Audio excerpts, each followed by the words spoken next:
Hello दोस्तों। आज हम पढ़ने जा रहे हैं अध्याय 9 दैनिक जीवन में पृथक्करण विधियाँ। मतलब कि प्रतिदिन जो होने वाली ये जो जीवन है हमारे, उनमें पृथक्करण की विधियाँ। पृथक्करण का मतलब होता है अलग करना, और उनकी विधियाँ पढ़ेंगे कि कैसे हम लोग अलग करते हैं अलग अलग चीज़ों को। यहाँ पर एक वाक्य कहा जा रहा है, ऐसा है, कुछ फ्रेज हैं। साधु ऐसा चाहिए जैसा सूप सुभाए, सार सार को गाही रहे, थोथा दई उड़ाए। इसका क्या मतलब है? एक कबीर जी द्वारा कहा गया। हमें तो इसका मतलब नहीं पता चला, पर उन्हीं के द्वारा हिंदी में रूपांतरण कर दिया गया।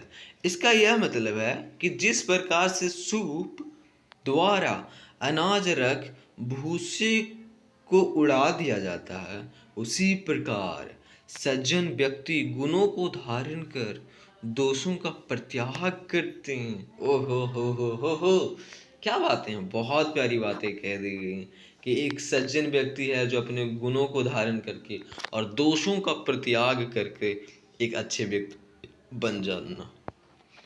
मल्ली और उसकी बहन बल्ली। मल्ली है जो कि लड़का है, उसकी बहन है कौन? लड़की है जो कि नाम उसका वल्ली। ठीक है। अपनी गर्मी की छुट्टियों को लेकर उत्साहित है।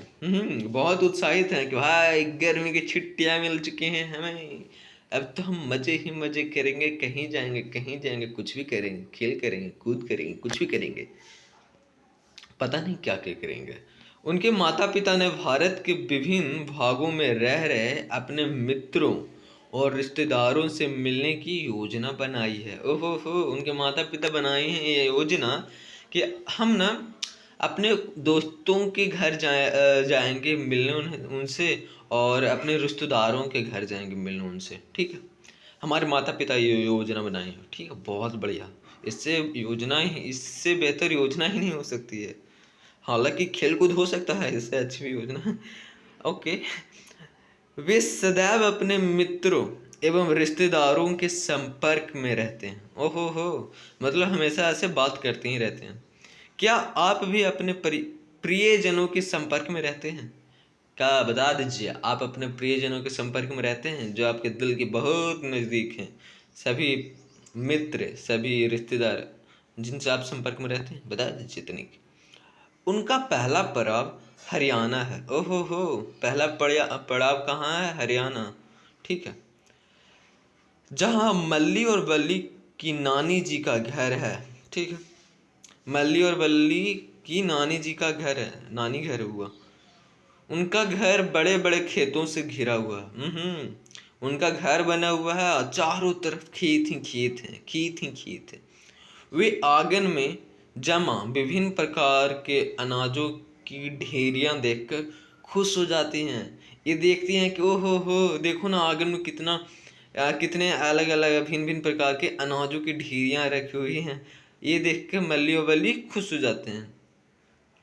उनकी मामा जी और मामी जी क्या उनकी मामी जी और मामा जी समुदाय के अन्य सदस्यों के साथ अपने हाथों से चावल और गेहूं जैसे अनाजों से छोटे कंकड़ और भूसी अलग करने में व्यस्त हैं। ओहो हो, उनके मामा जी और मामी जी ये व्यस्त हैं कि छोटे कंकड़ और भूसी को अनाजों से अलग करने में व्यस्त है। ठीक है।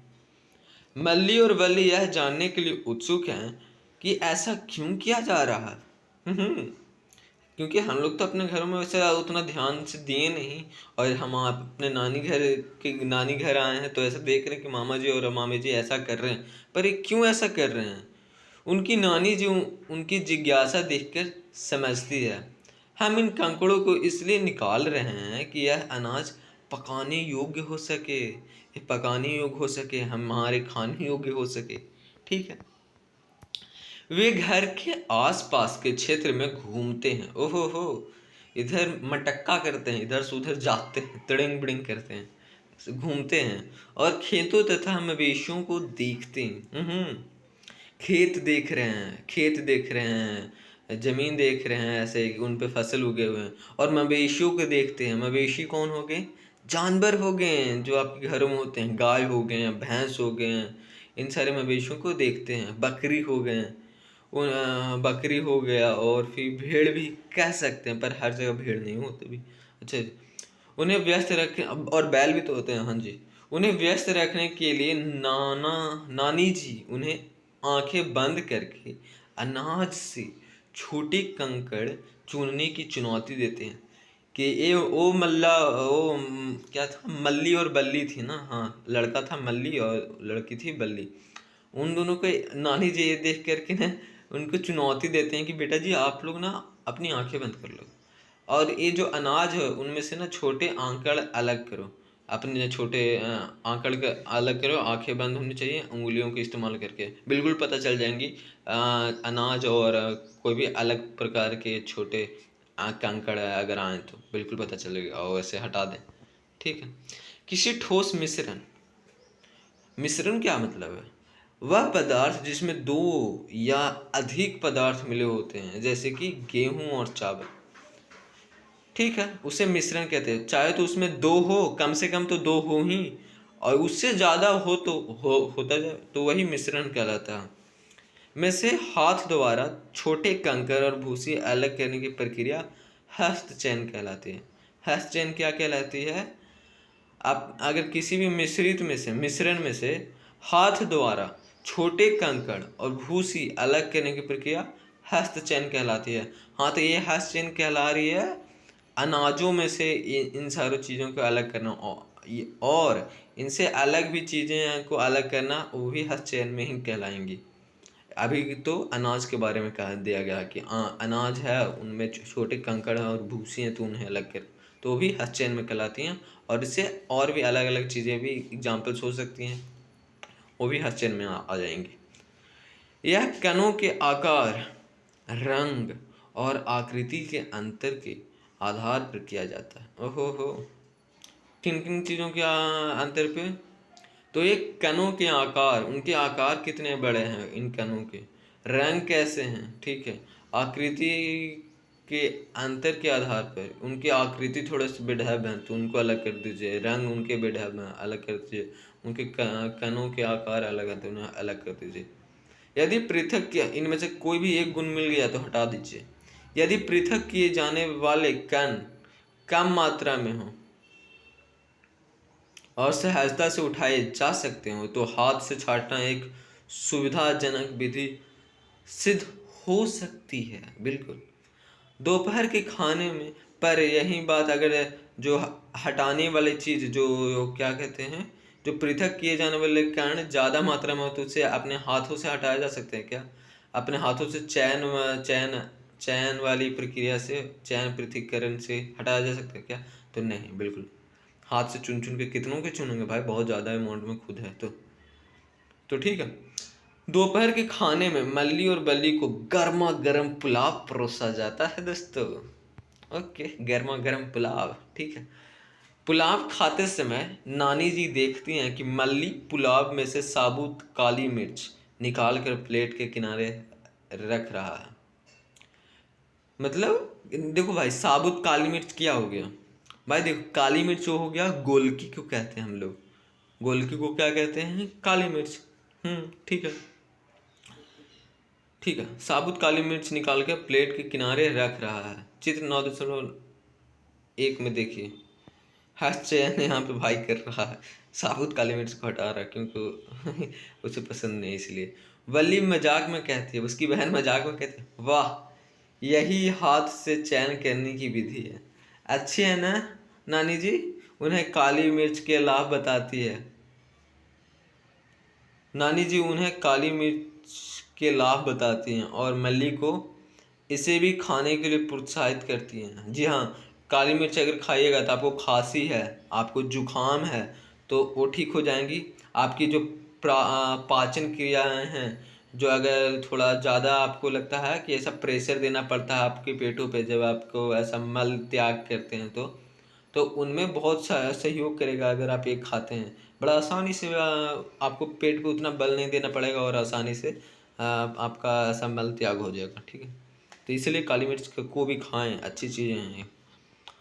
कुछ समय पश्चात उनके मामा जी उन्हें खेतों में ले जाते हैं, ठीक है, जहाँ वे काटे गए गेहूं के फूलों के गट्ठरों का अवलोकन करते हैं। मतलब जहाँ देखते हैं कि एक एक ऐसा आटी बना दिए गए हैं ना गेहूं के, ठीक है, उनके गट्ठर, गट्ठर मतलब जो बांधे हुए हैं, ठीक है, उनको अवलोकन करते हैं। कुछ फूलों को धूप में सुखाने के लिए फुलाया गया है, फैलाया गया है कि ना, ये जो पुआल हैं ये सारे फूलों को ना ऐसा धूप में सुखाने के लिए फैला फैला दिया गया है। दोनों एक एक पूला उठाते हैं, ठीक है, मतलब एक एक क्या कहते हैं, यहाँ पे पूला लिखा हुआ है। पूला मतलब क्या होगा, एक एक आटी, हमारे गांव देहात में कहते हैं इसे आटी। एक एक आटी उठाते हैं और उसमें लगे अनगिनत दाने देखते हैं। कुछ किसान पुलों को एक बड़े लकड़ी के लट्ठे पर पीट रहे हैं, ठीक है, पीट रहे हैं। जिज्ञासा बस वल्ली मामा जी से पूछती है। वल्ली जो है, लड़की जो है, वो पूछती है मामा जी से, पूछती है वे ऐसा क्यों कर रहे हैं मामा जी। मामा जी समझाते हैं वे दाने पृथक करने के लिए पुलों को पीट रहे हैं, क्योंकि उससे दाने अलग हो जाएं। पुलों से दाने पृथक करने की यह प्रक्रिया थ्रेसिंग कहलाती है। इस प्रक्रिया को क्या कहलाती है, को क्या कहते हैं हम लोग, थ्रेसिंग कहलाते हैं। और ये तो अभी हम लकड़ी के ऐसे मोटे अथी पे ना कर रहे हैं, ऐसे उस पर पीट रहे हैं, पर आजकल मशीनें भी आ चुकी हैं जो कि काम यही आसान कर देता है। मतलब कि उससे उस पर सिर्फ हम लोग रखते हैं और वो मशीन रोटेट करती है, मतलब घूमती हैं और दाने अलग हो जाती हैं। मामा जी समझाते हैं वो दाने पृथक करने के लिए पुलों को पीट रहे हैं। 9.2 में देख लीजिए चित्र, थ्रेसिंग ये हो रहा भाई, इसी को थ्रेसिंग प्रक्रिया कहते हैं। पुलों से दाने पृथक करने की यह प्रक्रिया थ्रेसिंग कहलाती है, ठीक है भाई। किसान कड़ी मेहनत करते हुए अपने काम का आनंद लेते हैं, बिल्कुल। वो लोग मेहनत भी कर रहे हैं कड़ी, और वो लोग आनंद भी लेते हैं। समय समय पर वे अपने काम के साथ लय में लोकगीत भी गाते हैं। ओहो हो, जो वो लोकगीत क्या कहते हैं, लोक मतलब कहते हैं जनता, लोग वही होते हैं लोकगीत। और लोकगीत जो उनके आसपास में जो गाए जाने वाले जो गीत हैं, वो वाला गीत गाते हैं। साथ ही साथ वो काम करते करते कुछ भी गा सकते हैं। हम तो अभी गा भी सकते, पर छोड़ो हटाओ। अनाज के अलग किए किए गए दाने भूसे की ढेरियों में मिल जाते हैं। अनाज के ना अलग अलग किए गए दाने भूसों की ढेरियों में मिल जाते हैं, बिल्कुल, ठीक है। बल्ली फुसफुसाते हुए मल्ली से कहती है, अपने भाई से कहती है बल्ली, क्या किसान इतनी सारी भूसों में से अनाज निकालने के लिए उसे हाथ से छाटेंगे? बिल्कुल नहीं। वह सोचती है किसानों को उन्हें अलग करने में कितना समय लगेगा भाई। आइए वल्ली द्वारा उठाए गए प्रश्नों के उत्तर जानने के लिए एक क्रियाकलाप करें। बिल्कुल, आइए क्रियाकलाप करते हैं। सीखें और आनंद लें। अपने क्षेत्र के लोकगीत खोजें और अपने मित्रों के साथ गाकर आनंद लें। बिरहा में बिरहा, कुछ भी आप गा सकते हो। क्रियाकलाप 9.1, आइए खोजें। कैसे खोजते हैं देखते हैं। मुट्ठी भर भुनी हुई मूंगफली के दाने ले उन्हें अपनी हथेलियों के बीच रगड़ें, ठीक है। आप जो सबसे ऊपर वाला मूंगफली लिए हैं, ठीक है, ऊपर वाले को तोड़ दिए हैं, जो अंदर में मूंगफली आई है उसको मूंगफली कह रहे हैं, ठीक है। उस मूंगफली को आप क्या करें कि उस पर एक लाल कलर के या फिर भूरे रंग के कह सकते हैं कि उस पर चढ़ी हुई रहती है, उस पर कब है, तो उसको हटाने के लिए आप ऐसा हाथों के बीच, हथेलियों के बीच रगड़ें, तो क्या पता चलता क्या मूंगफलियों के दानों से छिलके पृथक करना संभव है। तो हाँ, अब इसमें फूंक मारा, ठीक है जी, हमने फूंक मार दी। आप क्या देखते हैं भाई, वो जो उनके छिलके थे, मूंगफलियों के जो पतले छिलके थे, वो उड़ जाते हैं, बिल्कुल। हटाए गए मूंगफली के छिलके और मूंगफली के दोनों में से कौन सा भाग उड़ जाता है? जो हल्का भाग होता है वो उड़ जाता है, मतलब छिलके उनके उड़ जाते हैं और मूंगफली नीचे शेष रह जाता है, बचे रहते हैं। आपने देखा होगा कि फूंक मारने से भारी भाग से हल्के भाग अलग हो जाते हैं, बिल्कुल, हल्के भाग अलग हो जाते हैं भारी भाग से। आपके विचार में किसान इतनी सारी भूसी से अनाज कैसे अलग करते हैं? जी, सवाल तो वही है। अपने हाथों से क्या हटाते हैं भूसी को एक एक करके, तो ये तो बड़ा बड़ा चीज़ है ना, तो कैसे किया जा सकता है। पारंपरिक रूप से किसी मिश्रण के भारी और हल्के अवयवों को अलग अलग करने के लिए सूप, बांस से निर्मित एक पात्र। सूप कैसे बनते हैं? बांस से निर्मित एक पात्र, बांस के ऐसे ना, बांस से बनाते हैं, बांस से बनाया जाता है, बांस के उसके छिल छिल कर ऐसे सूप बनाए जाते हैं। और हालांकि आप अपने घरों में ऐसा, अगर आप शहर में हो तो ऐसा देखेंगे कि प्लास्टिक के भी सूप बने हुए होते हैं। बांस से निर्मित आप सूप तब देखिएगा जब छठ होते हैं, उनमें बांस से बने सूप का इस्तेमाल होता है, का उपयोग किया जाता है।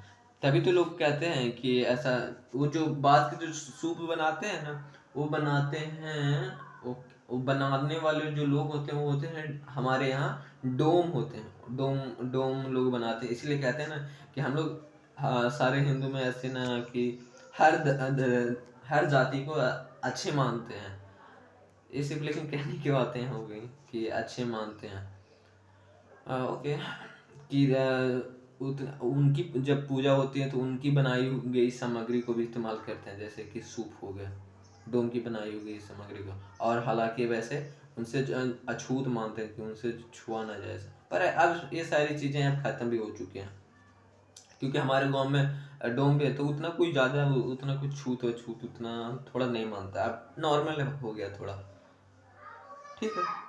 अगले दिन उनके नाना जी उन्हें यह प्रक्रिया दिखाने के लिए खेतों में ले जाते हैं कि देखो कैसे हटाते हैं इन भूसों को। मल्ली और बली देखते हैं कि खेत में एक किसान ऊंचे चबूतरे पर खड़ा है। ओहो हो। मल्ली और बली, भाई और बहन जो दोनों देखते हैं कि एक किसान ऊंचे चबूतरे पर खड़ा है।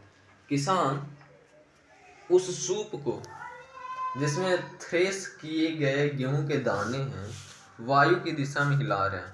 जिस तरफ वायु चल रही है, अगर अगर वायु की दिशा है पूरब से पश्चिम की ओर, तो उसी दिशा में जो सूप में अनाज लिया गया है, जो जिसमें थ्रेसिंग किए हुए गेहूं के दाने हैं, उनमें जिनमें क्या है, उनमें भूसे भी हैं और गेहूं के दाने भी हैं, तो उसी दिशा में पूर्व से पश्चिम की ओर लेकर के उसी दिशा में करने लग गए हैं, वायु की दिशा में हिला रहे हैं, ठीक है।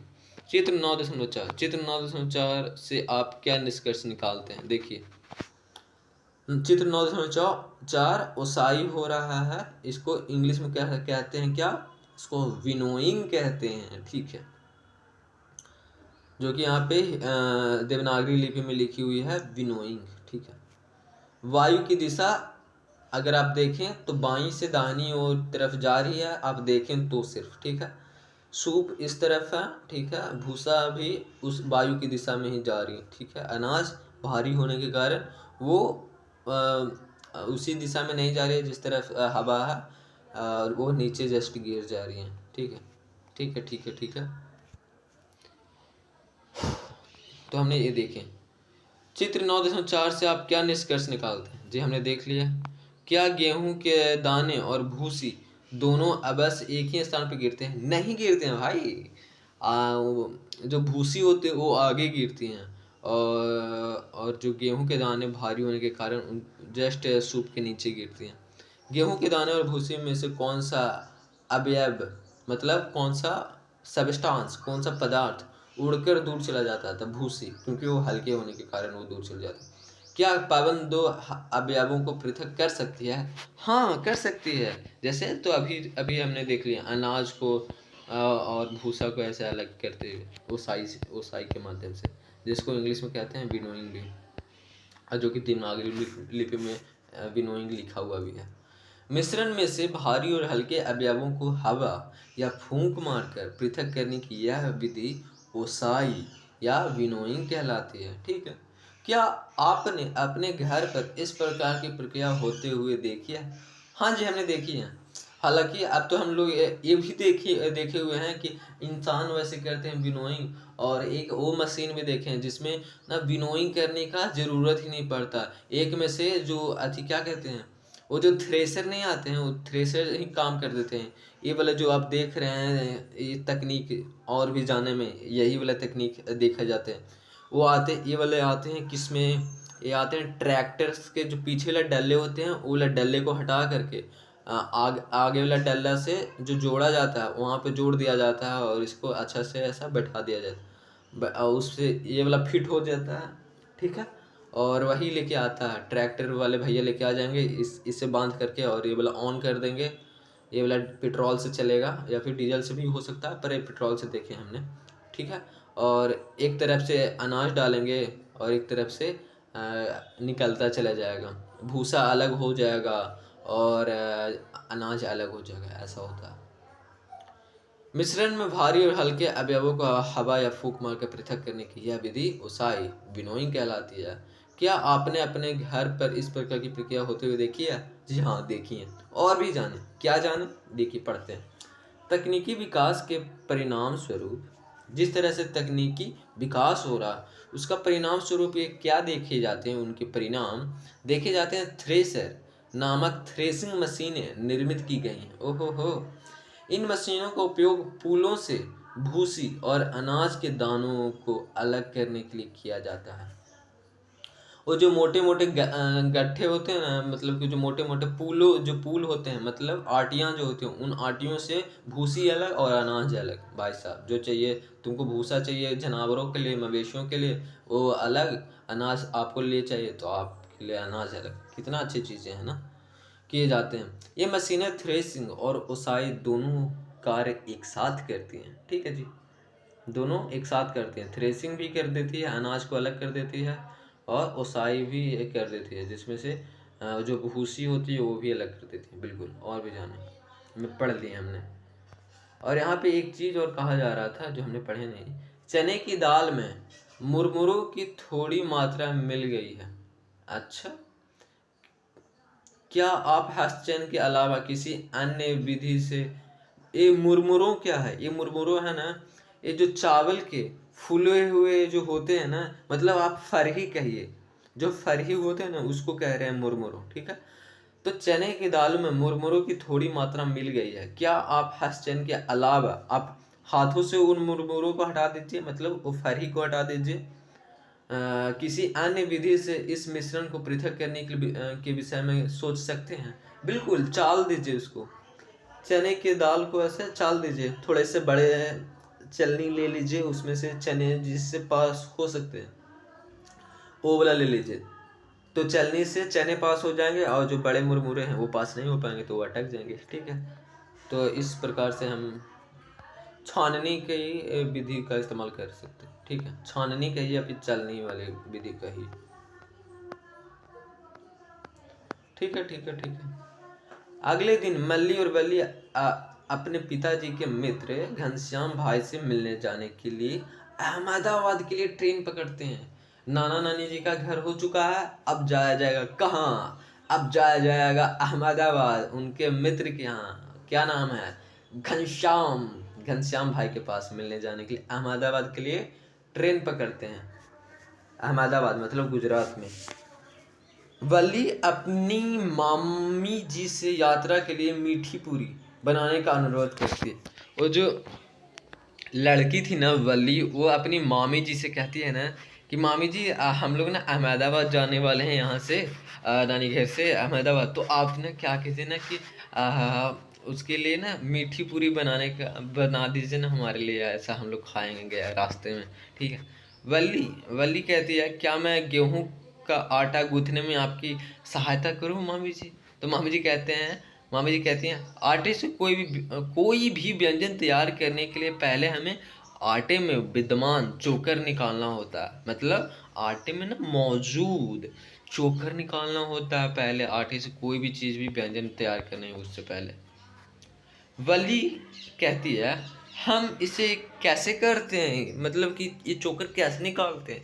मामी जी कहती हैं, हम इसके लिए चालनी का प्रयोग करते हैं, ठीक है।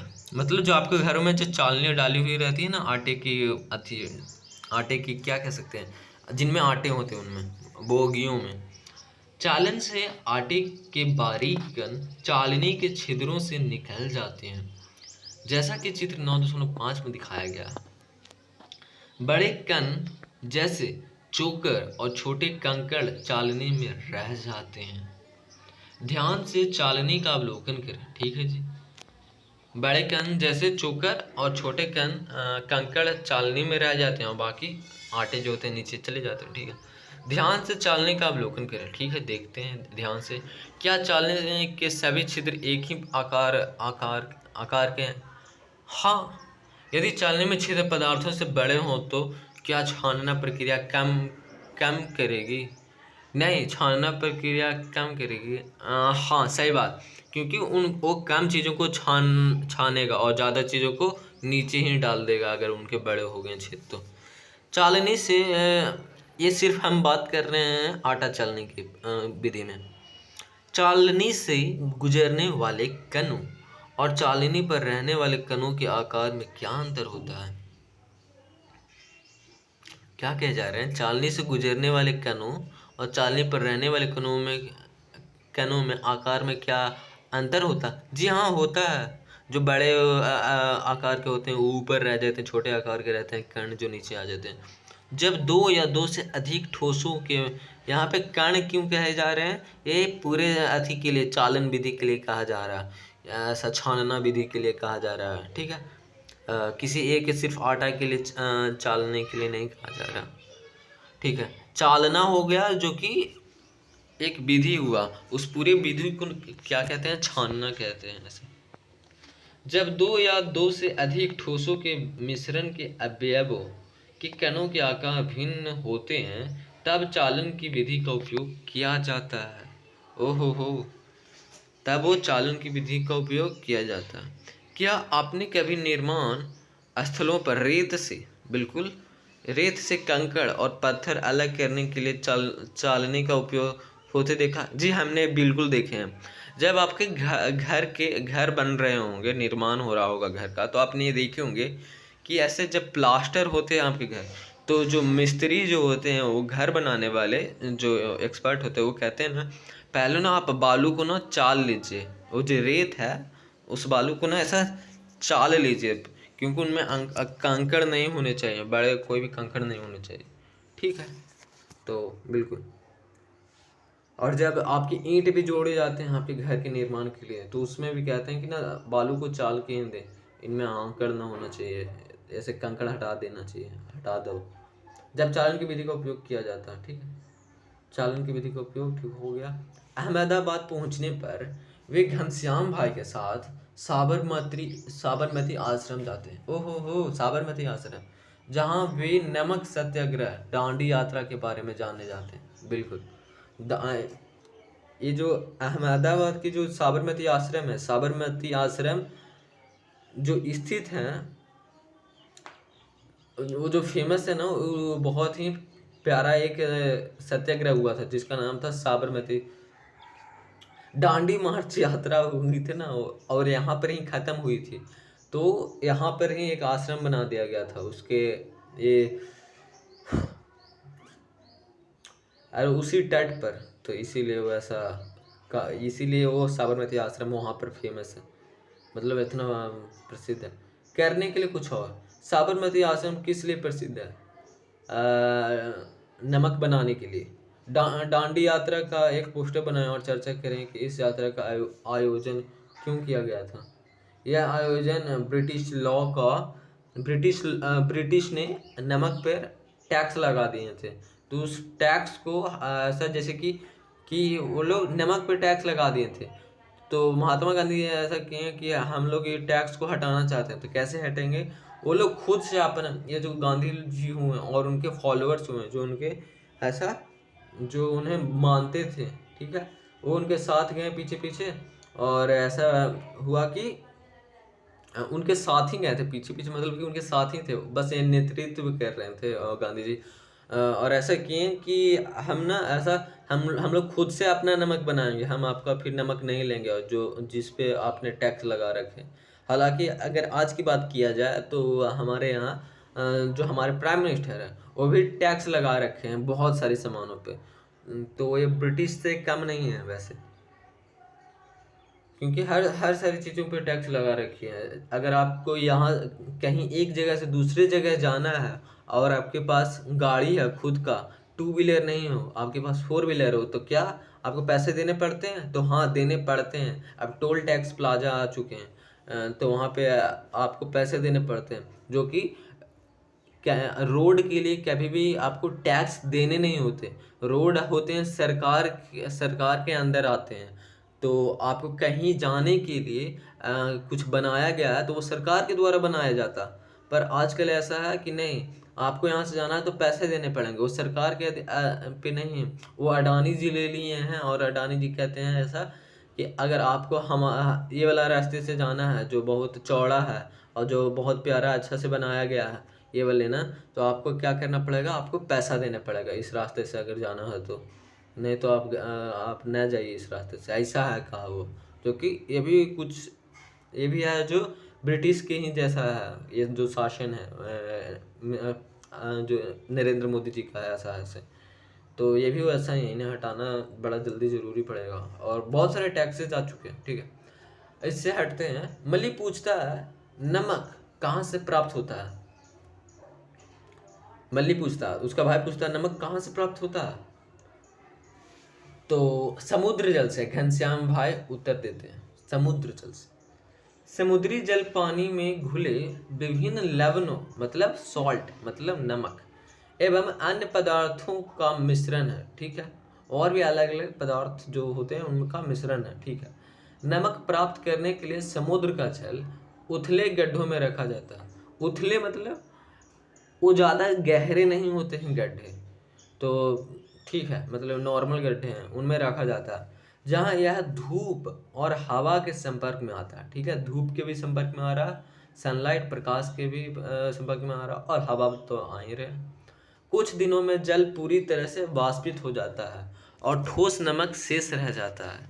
चित्र 9.6 में देखिए, समुद्री जल से नमक प्राप्त करना यहाँ पर दिखाए जा रहे हैं, ठीक है ठीक है ठीक है ठीक है। और ये गुजरात गया है, अहमदाबाद, तो ये हो सकता है कि ये कच्छ का होगा, कच्छ का रन का होगा। रन में ऐसे बनाए जाते हैं नमक, ठीक है, कच्छ के रन में, ठीक है ठीक है ठीक है।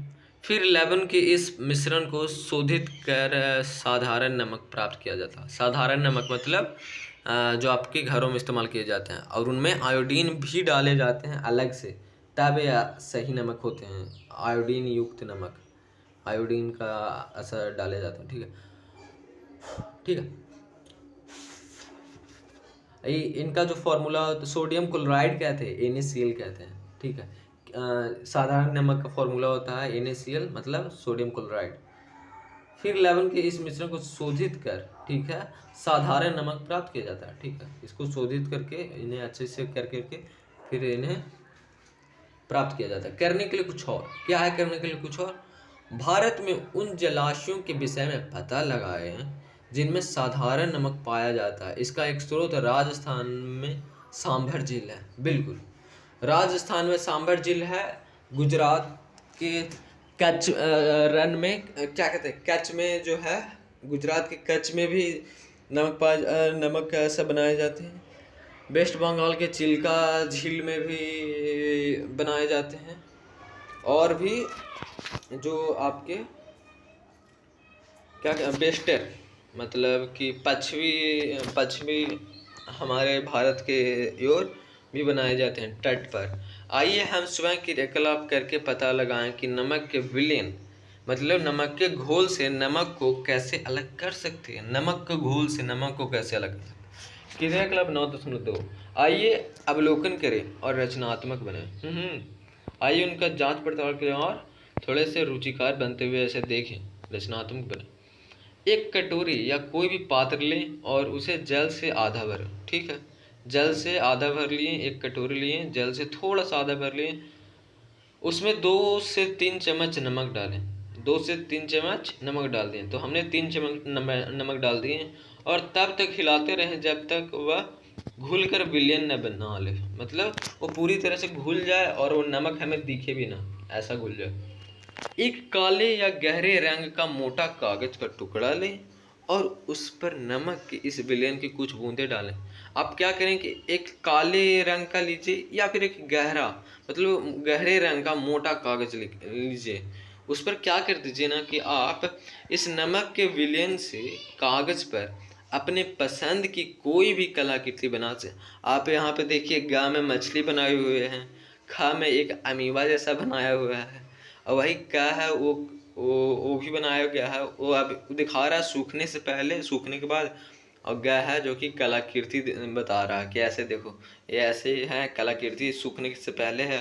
और फिर अगर घा बना दिया जाता तो हो जाता सूखने के बाद एक कलाकृति कैसे दिखती है, उजली तरफ से दिखेगी, क्योंकि ये नमक से ही बना है। आप इस नमक के विलयन से कागज़ पर अपने पसंद की कोई भी कलाकृति बना सकते हैं। ठीक है, इसे सूखने दें और अवलोकन करें। चित्र 9.7 ख और चित्र 9.7 ग में देख सकते हैं। सूखने के बाद ख है और कलाकृति ग भी है। ठीक है, थोड़ा सा सूखा हुआ है और थोड़ा सा नहीं सूखा हुआ। ठीक है, ये देख सकते हैं। चित्र 9.7 मोटे काले कागज पर फैली हुई नमक के विलयन की बूंदें। ओहो हो, मोटे काले कागज पे फैली हुई नमक के विलयन की बूंदें दिखाए जा रहे थे। बिल्कुल। सवाल है, क्या आपने कभी गर्मियों के समय गहरे रंग के कपड़ों पर सफेद धब्बे देखे हैं? हमारा आंसर है हाँ, हमने देखे हैं यार। हमारे जो कमीज हैं, हमारे जो पैंट हैं, उन पे हमने ऐसे देखे हैं। बहुत ज़्यादा गर्मी हो रहे हैं होते हैं तो ऐसे हम लोग देख लेते हैं, मतलब कि ऐसे पूरे बस से आते रहते हैं तो ऐसा सर देखते हैं कि हाँ भाई, ये तो काले ऐसे सफ़ेद धब्बे से देखे हैं हमने। ये धब्बे कैसे बनते हैं? ये धब्बे ऐसे बनते हैं कि पसीना हमें आते हैं, पसीने में नमक होती है, और वही नमक हमारे कमीज पर ऐसे उस पर आ जाती हैं कमीज पर, और सूख जाने के बाद हवा से और प्रकाश के रोशनी पड़ने से सूख जाने के बाद वही वैसे उजले तरफ से उजले दिखते हैं। वो धब्बे उजले धब्बे दिखते हैं। क्या आपको कागज पर कुछ धब्बे दिखाई देते हैं? क्या आपको कागज पर कुछ धब्बे दिखाई देते हैं? तो हाँ, दिखाई देते हैं। आपको क्या लगता है कि कागज पर क्या बचा है? कागज पर क्या बचा? भाई नमक है यार। कागज छूकर आप नमक की उपस्थिति महसूस कर सकते हैं, ठीक है, कि उस पे देखो भाई, छू के देख लो तो ये देख लो नमक है। पानी कहाँ लुप्त हो गई? भाई ऊपर चली गई, जल वाष्प में परिवर्तित हो गई। जल की विविध अवस्थाओं की यात्रा, मतलब वो गैस बन गई। जल जल था जो कि जल वाष्प में हो गया परिवर्तित।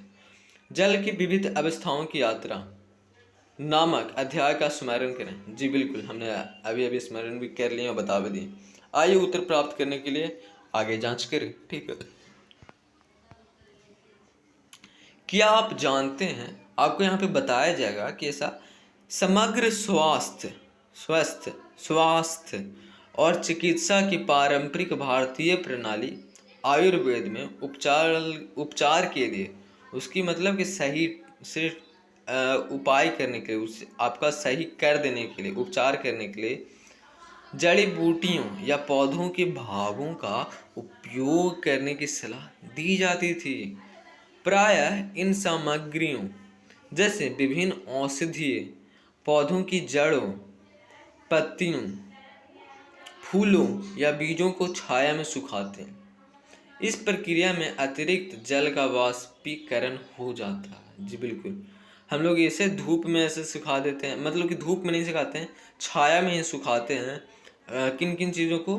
तो पौधों के जड़ों को, पत्तियों को और फूलों या फिर बीजों को, 4 चीज़ों को। ठीक है, इस प्रक्रिया में अतिरिक्त जल का वाष्पीकरण हो जाता है और जिससे औषधि का महत्वपूर्ण भाग बचा रहता है, जो कि औषधि के रूप में काम आए। क्रियाकलाप 9.3 आइए जांच करें। यह क्रियाकलाप शिक्षक द्वारा प्रदर्शित किया जा सकता है। ठीक है, एक चीनी मिट्टी की डिश में कुछ नमक का विलयन। चीनी मिट्टी का डिश मतलब होता है बर्तन। वो कटोरे हो सकते हैं, कटोरी हो सकती है, या फिर किसी प्रकार के प्लेट भी हो सकते हैं, उसी को डिश कहते हैं। डिश मतलब होते हैं बर्तन। किसी एक चीनी मिट्टी की डिश में कुछ नमक का विलयन लीजिए। ठीक है, क्रियाकलाप 9.2 में तैयार किया गया। अच्छा, विलयन ले, ठीक है, ले लिया हमने। यदि चीनी मिट्टी की डिश उपलब्ध नहीं है तो किसी अन्य उपयुक्त मतलब उसी के सटीक पात्र का उपयोग किया जा सकता है। अगर आपके पास चीनी मिट्टी का ऐसा कोई पात्र नहीं है तो आप कोई अलग पात्र ले सकते हैं। ठीक है। चित्र 9.8 में देखिए, चीनी मिट्टी की डिश में नमक के विलयन को गर्म करना। ठीक है। यहाँ पे है स्पिरिट लैंप, नीचे में दिखा दिया गया है जो कि ऊपर ऐसा आग दे रहा है, वो ठीक है, वो जल रहा है। चीनी मिट्टी की डिश है, बताया जा रहा है चीनी मिट्टी की डिश है। तार की जाली है जिस पे चीनी मिट्टी को रखा गया है। एक नीचे और भी तार की जाली पर कुछ और भी रख दिया गया है और उस पर फिर चीनी मिट्टी की डिश रख दिया गया है कि उससे गर्म हो जाए। ठीक ठीक है। इसे गर्म करें और जल उबालकर उड़ा उड़ जाने दें, जैसा कि चित्र 9.8 में दर्शाया गया। ऐसा करें कि आप इसे इतना गर्म करें, पानी था, वो चीनी मिट्टी था, चीनी मिट्टी में पानी था, उसमें नमक थे, नमक का विलयन था, मतलब नमक का घोल था, उसमें क्या करें कि इतना गर्म करें, इतना गर्म करें कि सारा उड़ जाए पानी। चीनी मिट्टी की डिश को ठंडा होने दें। ठीक है, आप ठंडा होने दें, क्योंकि अभी अभी इन छू दीजिएगा तो आपको हाथ जल सकते हैं, जो कि बिल्कुल जलनी नहीं चाहिए। होने दें। आप क्या देखते हैं, एक मिनट, हम लोगों ने यहाँ पे कुछ पढ़े नहीं पढ़ पाएंगे ना। हाँ, क्या आपने कभी निर्माण स्थल पर रेत से कंकड़ और पत्थर अलग करने के लिए छाननी का उपयोग होते देखा? जो देखा तो हो गया। बल्ली बंद कमरे में चावल से भूसी अलग नहीं कर पा रही है, आप उसकी सहायता कैसे कर सकते हैं? अच्छा, जो बल्ली लड़की है वो बंद कमरे में चावल से भूसी अलग नहीं कर पा रही है, आप उसकी सहायता कैसे कर सकते हैं? बंद कमरे में आप कैसे कर सकते हैं?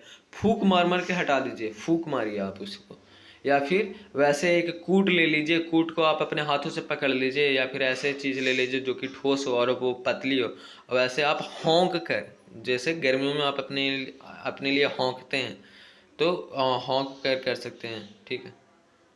और बोले बंद कमरे में चावल से भूसी अलग है, तो कमरा अगर बंद है तो फिर क्या कीजिए कि फैन चला दीजिए, तो वैसे भी भूसी हट सकती हैं और वैसे ठीक है, इन सारी चीज़ों से हटा सकते हैं, हवा झेल करके, फूंक मार करके, ऐसे चीज़ों से। ठीक है।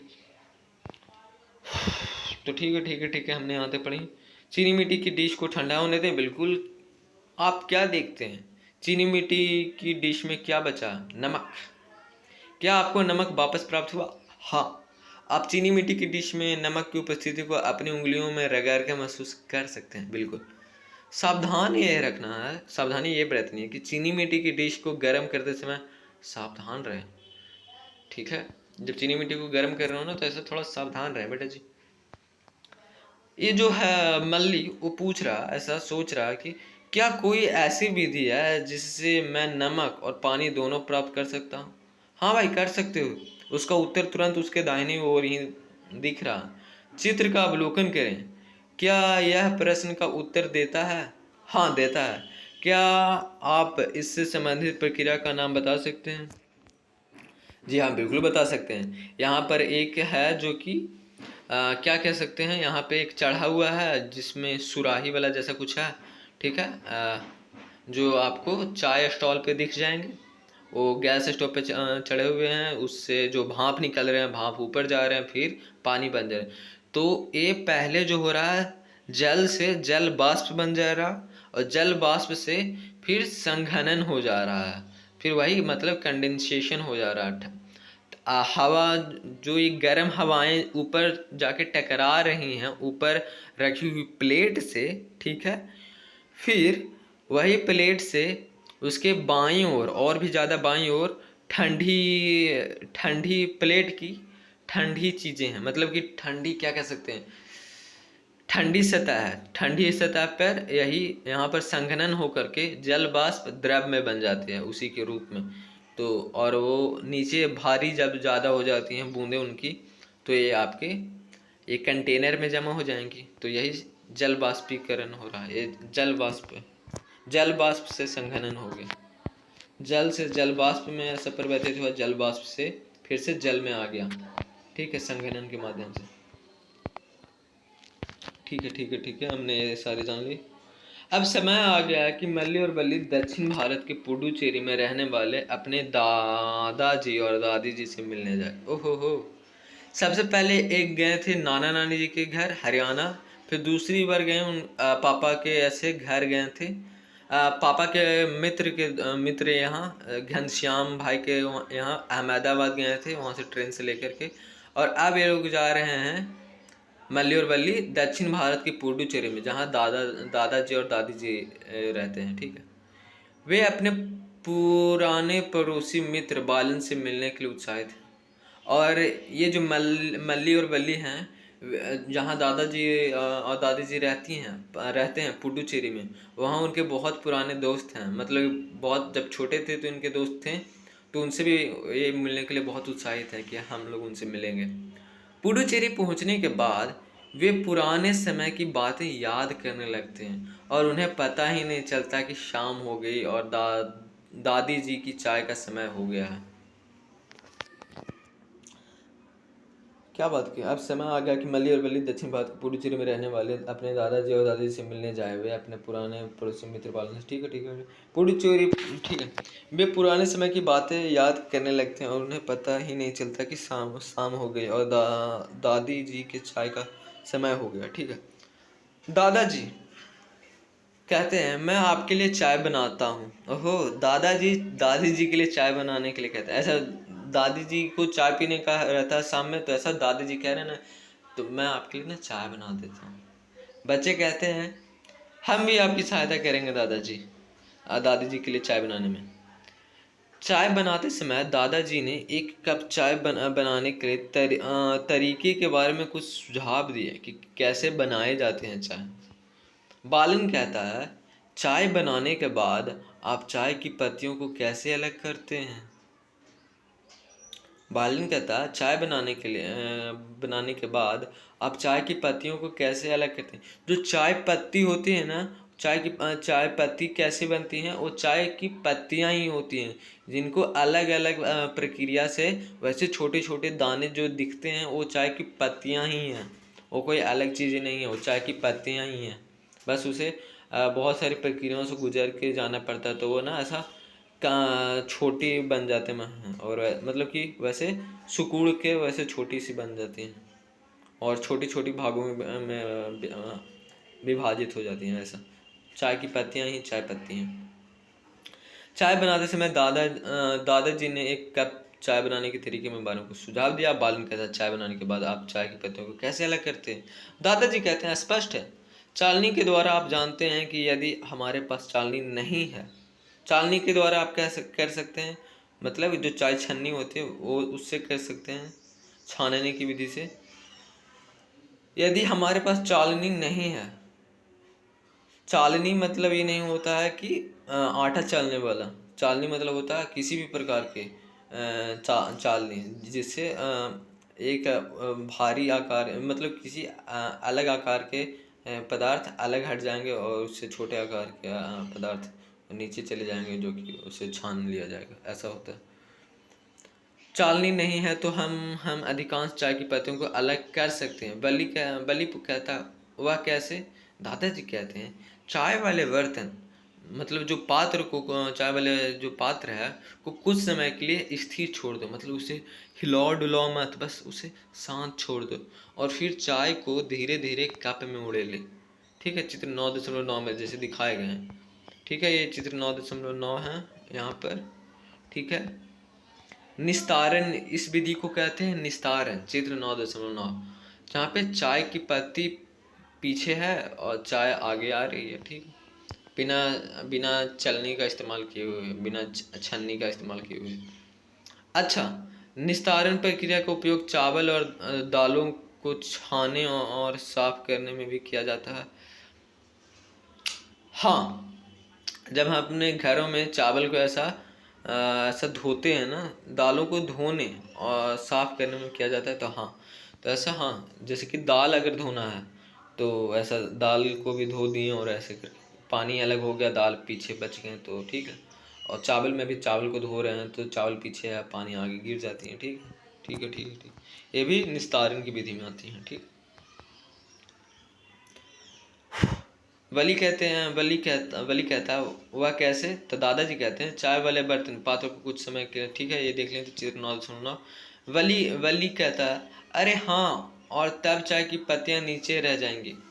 ठोस और द्रव के मिश्रण में भारी अवयव नीचे बैठ जाता है। जो भारी अवयव होता है, जो भारी पदार्थ होता है वो नीचे बैठ जाता है ठोस और द्रव के मिश्रण में, ठीक है। इस प्रक्रिया को अपसादन मतलब सेडिमेंटेशन कहते हैं, ठीक है, इंग्लिश में इसे सेडिमेंटेशन कहते हैं। जब कोई सॉलिड और लिक्विड का ऐसा मिक्सचर हो जिसमें जो सॉलिड होता है वो नीचे बैठा रहता है और जो द्रव होता है वो बाहर आ जाता है, इस प्रक्रिया को ऐसा हम लोग सेडिमेंटेशन कहते हैं। जब बर्तन को तिरछा कर जल द्रव को हटाया जाता है तो यह प्रक्रिया निस्तारण डिकेंटेशन कहलाती है। अब साधन उसे कहते हैं जब भारी भारी मिश्रण नीचे बैठी हुई रहती है, ठीक है, अब साधन कहलाती है, मतलब सेडिमेंटेशन कहलाती है भारी चीज़ नीचे बैठना, ठीक है। जो कि ठोस और द्रव के मिश्रण में मिश्रण हो, ठोस और द्रव के मिश्रण में भारी अवयव नीचे बैठ जाना को अपसादन कहते हैं, सेडिमेंटेशन कहते हैं। और जब बर्तन को तिरछा कर जल द्रव जो है को हटाया जाता है तो यह प्रक्रिया निस्तारण डिकेंटेशन कहते हैं, ठीक है। मतलब द्रव को द्रव से ही हटाना, एक द्रव है दूसरे द्रव जो कि उसमें घुला नहीं है, उसमें पूरी तरह से मिला मतलब मिलता ही नहीं है, जो घुला ही नहीं है उसमें, तो उसको अलग करने की प्रक्रिया को ऐसा निस्तारण कहते हैं, जिसे इंग्लिश में कहते हैं डिकेंटेशन कहते हैं। सवाल यह है हमारे आसपास की सामग्री, ठीक है। अध्याय में आपने पढ़ा कि तेल जल में मिश्रित नहीं होता है और कुछ समय तक बिना हिलाए रखने पर एक अलग परत बना लेता है। बिल्कुल, तेल और जल को पृथक करने के लिए आप किस विधि का उपयोग करेंगे? तेल है जो कि द्रव है, पानी है वो भी द्रव है, पानी से पानी को अलग करना है, तेल और जो तेल है तेल को भी पानी से अलग करना है, ठीक है, एक दूसरे से अलग करना है। तो कैसे करें? तो थोड़ा सा उसे तिरछा करके उस पात्र को ऐसा निकाल लेंगे तो उसको हम लोग कहेंगे क्या, उसे हम लोग कहेंगे निस्तारण विधि, निस्तारण कहेंगे उस प्रक्रिया को, जिसे इंग्लिश में हम लोग डिकेंटेशन कहते हैं, डिक्टेंशन कहते हैं, डिकेंटेशन, ठीक है, डिकेंटेशन, ठीक है, निस्तारण, ठीक। दादाजी अलग परत बना लेता है तेल और पृथक करने का, आप किसी विधि को निस्तारण विधि का प्रयोग करेंगे। दादाजी कहते हैं लेकिन फिर भी मेरे मुंह में चाय की कुछ पत्तियां आ सकती हैं, जो चाय की पत्तियां हैं वो कुछ आ सकती हैं मेरे मुंह में, क्योंकि निस्तारण की प्रक्रिया से पूरी तरह चाय की पत्तियां चाय से अलग नहीं होती। बिल्कुल, चाय है और चाय की पत्तियां बिल्कुल, तो इसमें कुछ कुछ हो सकता है कि ना चाय की पत्तियां दादाजी के मुख में आ जाए, जो कि वो चाय पी रहे हैं वो भी। तो बालन कहता है अच्छा, इसका अर्थ यह है कि इसको अलग करने के यह उपयुक्त विधि नहीं है। दादाजी कहते हैं बिल्कुल सही कह रहे हो तुम, बिल्कुल ये उपयुक्त विधि नहीं है, तुम ठीक कह रहे हो। अच्छा बच्चों अब चाय तैयार है। मल्ली ताक से चाय की, मतलब कि दादाजी कह रहे हैं कि फिर भी मुंह में चाय की कुछ पत्तियां आ सकती हैं अगर ऐसा करेंगे तो, मतलब पिए उस समय नहीं थे, अब दादाजी ऐसा कह रहे हैं कि अच्छे आप पीते हैं। दादाजी कहते हैं बिल्कुल सही, तुम ठीक कह रहे हो। अच्छा बच्चों अब चाय तैयार है। मल्ली ताक से चाय की चालनी उठाता है और अपने दादाजी को देता है कि ये लीजिए, ये चालनी से आप ना ऐसे छान दीजिए, जिसे हम लोग चछन्नी कहते हैं, चाय छन्नी को चछन्नी कहते हैं। दादाजी कहते हैं आइए अब मैं चाय को इस चालनी से छानता हूँ। तुम देख सकते हो तुम देख सकते हैं कि सारी चाय की पत्तियां चालनी में रह जाती हैं, बिल्कुल, क्योंकि उनके आकार बड़े हैं चाय की पत्तियों का। चाय से चाय की पत्तियां पृथक करने की इस प्रक्रिया को निस्यंदन मतलब फिल्टर करना कहते हैं, ठीक है, निस्यंदन कहते हैं, इस प्रक्रिया को हम लोग निस्यंदन कहते हैं। चाय से चाय की पत्तियों को पृथक करने की प्रक्रिया को निस्यंदन मतलब फिल्टर करना, पानी अलग और अलग बड़ी चीज़ अलग, इसे निस्यंदन कहेंगे, फिल्टर करना कहते हैं। इंग्लिश में। बालन मल्ली से पूछता है कि क्या वह मटमैले जल के निस्यंदन के लिए चाय की चालनी का उपयोग कर सकते हैं। नहीं, क्योंकि चाय की चालनी कि जो ऐसे उनमें जो मुख होते हैं वो बड़े बड़े होते हैं, और और गंदे पानी को अगर हम छानते हैं तो वो भी पार ही हो जाएंगे, गंदे पानी नहीं रुक पाएंगे उनमें। आओ क्या क्यों न हम स्वयं करके इसका पता लगाएं। दादाजी कहते हैं, साथ ही मटमैले जल को कपड़े के एक टुकड़े से भी छानने का प्रयास कीजिए और अंतर देखिए। बिल्कुल। मल्ली कहता है, हमें कपड़े का टुकड़ा क्यों उपयोग करना चाहिए। तो दादाजी कहते हैं, कपड़े के टुकड़ों की बुनाई में धागों के बीच छोटे छोटे रंध्र, या फिर जिसे कहते हैं हम लोग छिद्र कहते हैं ना, तो छिद्र होते हैं। कपड़ों के इन छिद्रों का उपयोग छानने के लिए किया जा सकता है। प्राचीन काल में भी लोगों ने इस पद्धति को अपनाया। ये जो लड़की है वो सोच रही है, स्वच्छ जल पाने के लिए मुझे कपड़े की कितनी परतों का उपयोग करना होगा, कितनी परतों का उपयोग करना पड़ा। डिपेंड करता है वो जल कितना मटमैला है, वो जल कितना गंदा है। बहुत ज़्यादा गंदा है तो वो बहुत सारे कपड़ों का इस्तेमाल लग सकता है उसे शुद्ध करने के लिए, उस पानी को पीने योग्य बनाने के लिए। हाँ, डिपेंड करता है इस पर। ठीक है। दादाजी कहते हैं, कपड़ों के टुकड़ों की बुनाई में धागों, ठीक है, कपड़ों के इन छिद्रों का उपयोग छानने के लिए किया जा सकता है। प्राचीन काल में भी लोगों ने इस पद्धति को अपनाया। ठीक है। यदि जल एक बार छानने के बाद भी गंदा है तो अशुद्धियां फिल्टर पत्र का उपयोग करके अलग की जा सकती है। तो अगर पहला बार जो ऐसा किए हैं कि हम लोग ने एक कपड़े का इस्तेमाल किए और उससे देखते हैं छान करके, फिर भी देखते हैं जो पानी बाहर बाद में जो निकला है, ऐसा मतलब उससे जो छन कर आया है उनमें फिर भी ऐसा दिख रहा है कि भाई इनमें अशुद्धियां हैं, मतलब उतनी साफ नहीं है। तो आप क्या करें कि फिल्टर पत्र का उपयोग करके अलग की जा सकती है, जिसमें और भी छोटे रंध्र मतलब छोटे छिद्र होते हैं। रंध्र मतलब छिद्र होते हैं। फिल्टर पत्र एक ऐसा निस्यंदक होता है, जो फिल्टर पत्र होता है वो ऐसा निस्यंदक होता है, मतलब कि फिल्टर करने वाला, जिसमें अत्यंत सूक्ष्म छिद्र होते हैं, बहुत ही छोटे छिद्र होते हैं भाई। क्रियाकलाप 9.4 आइए प्रयोग करें। ठीक है। चित्र 9.10 क्यों बोल रहे हैं हम यहाँ पे, इसलिए बोल रहे हैं कि दशमलव के बाद जो भी जो डिजिट आते हैं, अंक आते हैं ना, उनको हम एक एक करके पढ़ते हैं। इसे हम 10 नहीं बोल सकते हैं, 9.10 नहीं बोल सकते हैं। इसे हम 1 और 0 बोलेंगे। जैसे कि चीन में बोले जाते हैं, अगर 17 है तो बोले जाते हैं 10+7, ऐसा सोचते हैं, वैसा बोलते हैं। और अगर 51 है तो बोलेंगे 50 और 1, तो ऐसे नहीं बोलते हैं। जैसे संस्कृत में भी तो कहे जाते हैं, 11 को कहे जाते हैं एकादश, 12 को कहे जाते हैं द्वादश, ऐसे कहे जाते हैं ना, तो वैसा ही वह उसी तरह के है, थोड़ा आगे पीछे है इसमें वैसे, कि द्वादश 2 और फिर 10। ठीक है। जैसे कि चाइना में हो गया पहले 10 फिर 2, ऐसे। ठीक। क्रियाकलाप 9.4 आइए प्रयोग करें। चित्र 9.10 में दिखाए अनुसार आप स्वयं फिल्टर पत्र मोड़कर उसका एक शंकु, मतलब इंग्लिश में जिसको हम लोग कोन बोलते हैं, बनाने का प्रयास करें। ठीक है। एक फिल्टर पत्र है, ठीक है, एक तह हो गया, एक तह मतलब फोल्ड कर दिए हैं, ठीक है, एक तरफ से 2 तह लगा दिए उसको, फिर से फोल्ड किए हैं, फिर वो शंकु बन गया। जी जनाब, बिल्कुल ऐसा मोड़ दिए हमने तो शंकु बन गया। ठीक है। चित्र 9.10 शंकु मतलब इंग्लिश में बोलते हैं कोन, बनाने के लिए फिल्टर पत्र मोड़ना। ठीक।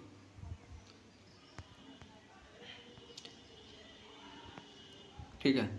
इसे एक शंक्वाकार फ्लास्क पर रखी फनल, कीप मतलब फनल, ठीक है, इंग्लिश में हम इसे फनल बोलते हैं, ठीक है, के अंदर रखे और इसमें मटमैला पानी डालें। तो एक कीप है, कीप में हमने अपना जो हमने एक क्या बनाए थे, शंकु बनाए थे, उससे धर देंगे, उसमें ऐसा फिट कर देंगे, ठीक है, कोन में, ठीक है, डाल दिए कि और इसे ना यहाँ पर दिखाया गया है शंक्वाकर फ्लास्क। शंक्वाकर फ्लास्क वो फ्लास्क होता है जिनकी जो इस तरह से बनाई हुई इनकी ऐसी आकृति होती हैं, जो कि नीचे से उसके पेंदे बहुत अच्छे से होते हैं, फिर ऊपर की तरह उससे कम हो जाती हैं, और फिर शंक्वाकर जैसे मतलब एक सकरा बना दिए जाते हैं उसके मुख पानी पीने की, मतलब वो वैसा है।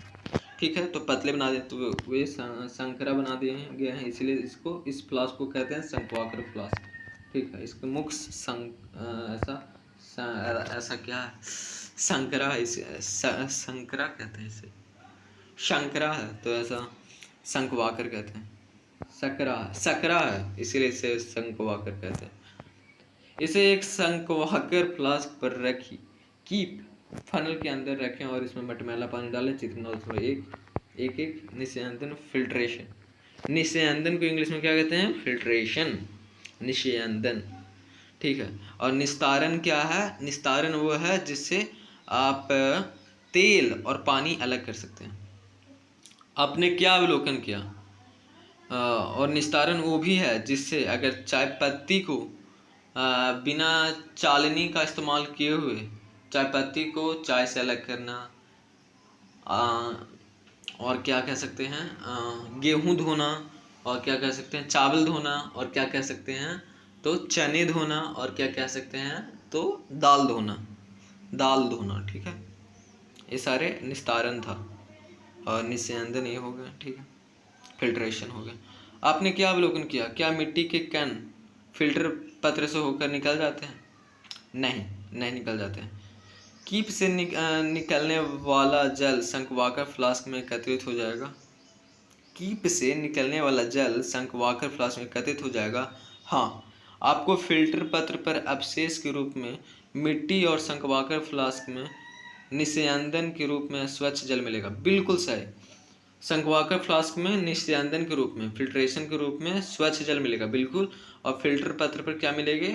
अवशेष के रूप में मिट्टी मिलेंगे, जो कि अवशेष हैं। ठीक है, और भी जाने, क्या जाने? और वो ये बात है कि फिल्टर पत्र के अतिरिक्त, मतलब इसके अलावा आप कपास ही इस्तेमाल कीजिए। कपास होता है जो कि एक रुआ जैसा इसका खेती होता है, कपास का खेती। ये गुजरात और महाराष्ट्र में मिल जाएगा क्योंकि काली मिट्टी पे होती है, और काली मिट्टी ज़्यादा हमारे भारत में ऐसे देखे जाते हैं, तो गुजरात और महाराष्ट्र में ऐसा फेमस है, ज़्यादा ऐसा वहाँ बनाए ऐसे कपास की खेती होती है। ठीक, फिल्टर पत्र के अतिरिक्त कपास, मतलब ये जो रुई वाला थोड़ा सा ऐसा हो गया। चारकोल, मतलब चारकोल कौन सा हो गया? अगर कोई लकड़ी है, लकड़ी को पूरी तरह से जला दिया गया है, पूरी तरह से जल गया है, तो वो काला बचता है अंत में, एक काला, तो वही चारकोल हो गया। ठीक है, काला जो शेष के रूप में बचता है, जिसको कहते हैं कट कोयला भी कह सकते हैं आप लोग। कट कोयला है, उसी को चारकोल कहते हैं। और अगर आप गूगल पर सर्च किया तो चारकोल किसे कहते हैं? लकड़ी को जलाया जाता है बिना ऑक्सीजन के प्रेजेंस में, मतलब ऑक्सीजन वहाँ पे नहीं होते हैं, तो उसको चारकोल कहते हैं। और आप चारकोल के आप क्या देखे होंगे, तो चारकोल का इस्तेमाल होता है फिल्टर, जो केंट आर ओ ये सब वाले जो हैं उसमें चारकोल का इस्तेमाल किए जाते हैं। केंट आर ओ ये सारे जो आर ओ है ना, R O purifier, water purifier हैं, इनमें इस्तेमाल किए जाते हैं। और चारकोल आपके क्या से कर सकते हैं, पेंसिल भी होते हैं जिससे आप ड्राइंग अच्छे ड्राइंग कर सकते हैं जिस। ठीक है, रेत, ठीक है, रेत भी हो गया जिसमें से, जैसे कि रेत से क्या हो गया कि रेत डाल दीजिए और नीचे पानी ऐसा अच्छे से बहुत पतले ऐसा कर दीजिए कि उससे पानी पास कीजिए, तो उससे अगर गंदा पानी है तो गंदा पानी ऊपर ही रह जाएगा और साफ पानी नीचे हो जाएगा। चारकोल से क्या हो जाएगा कि चारकोल के अंदर ना बहुत बहुत सारे छोटे छोटे छिद्र होते थे, गंदे पानी अगर इससे पास कराए जाते हैं तो क्या होता है कि जो गंदे पानी होते हैं, गंदे जो होते हैं वो उसी में फंस जाते हैं छिद्र में, और स्वच्छ पानी नीचे आ जाएंगे दूसरी तरफ, तो और आप उसे पी लीजिए। अनेक सामग्रियों का उपयोग निस्यंदक के रूप में किया जा सकता है। बिल्कुल, निस्यंदक का चुनाव पृथक की जाने वाली सामग्रियों के कणों के आकार पर निर्भर करता है।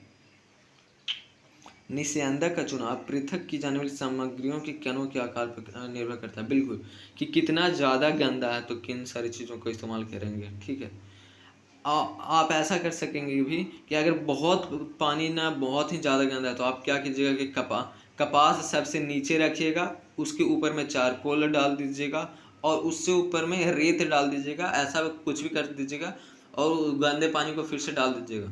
तो जो सबसे नीचे के बाद जैसे कपास लिए थे उसके नीचे में आप जो कंटेनर है उसमें स्वच्छ पानी आएगा, जो कि ऊपर में सबसे ऊपर में आपने गंदे पानी से ऐसा डाले थे उस बीकर में, तो ऐसा हो जाएगा। तो ये डिपेंड करता है, कणों के आकार पर निर्भर करता है कितना ज़्यादा गंदा है।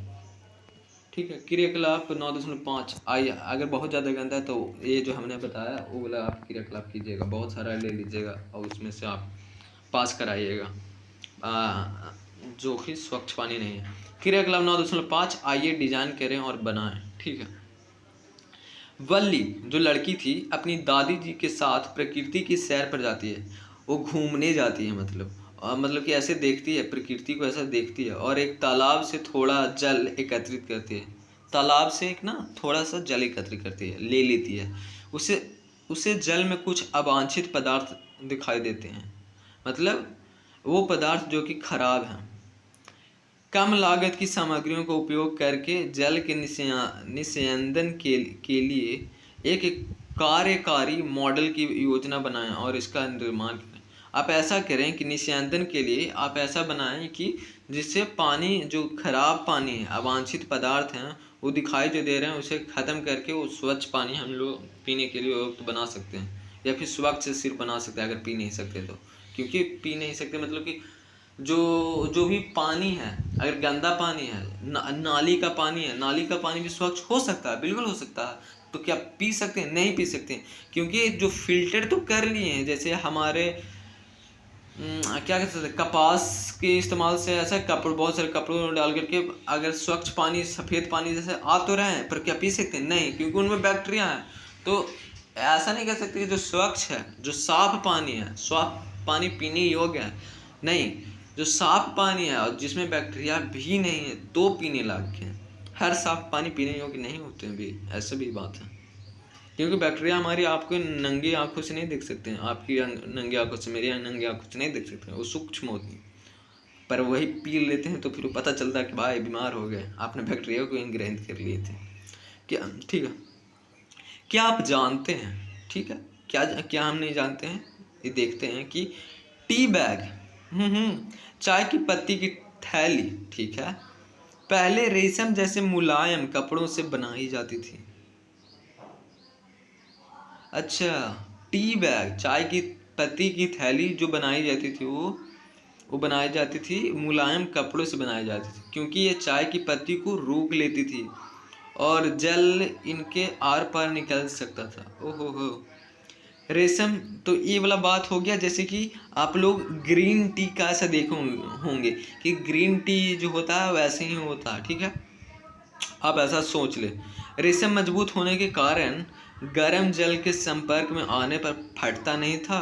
बाद में लोग जाली या मलमल के कपड़े का उपयोग करने लगे। अच्छा, अंततः मतलब अब अंत में ये हो गया है कि अब हम लोग देखते हैं कि उन्होंने फिल्टर पत्र का उपयोग करना आरंभ किया, जिससे आजकल अधिकांश टी बैग बनाए जाते हैं। अच्छा जी, हाँ, जो टी बैग देखे जाते हैं ग्रीन टी के ना, जैसे कि एक प्याले हो गए, प्याले में गर्म पानी है, उसमें ना चीनी डाल दिया गया है, या फिर चीनी नहीं नहीं डाल, अगर हम ग्रीन टी बना रहे हैं तो पानी ले लिए, गर्म पानी ले लिए, उसमें वो जो चाय के पत्ती जो आए हुए हैं कपड़े में, मतलब वो जो फिल्टर में आए हुए हैं, कपड़े में नहीं, फिल्टर में आए हुए हैं, उसको ऐसे डुबो देते हैं, डुबो कर रखते हैं, तो फिर क्या होता है, फिर उसे निकाल लेते हैं, तो इस्तेमाल में आ गया कि वैसे हो गया चाय की टी बैग, ऐसा कह सकते हैं, और फिर चाय पी लीजिए। मल्ली और वल्ली अपने दादाजी और उनके मित्र ओटुकम के साथ पास की नदी में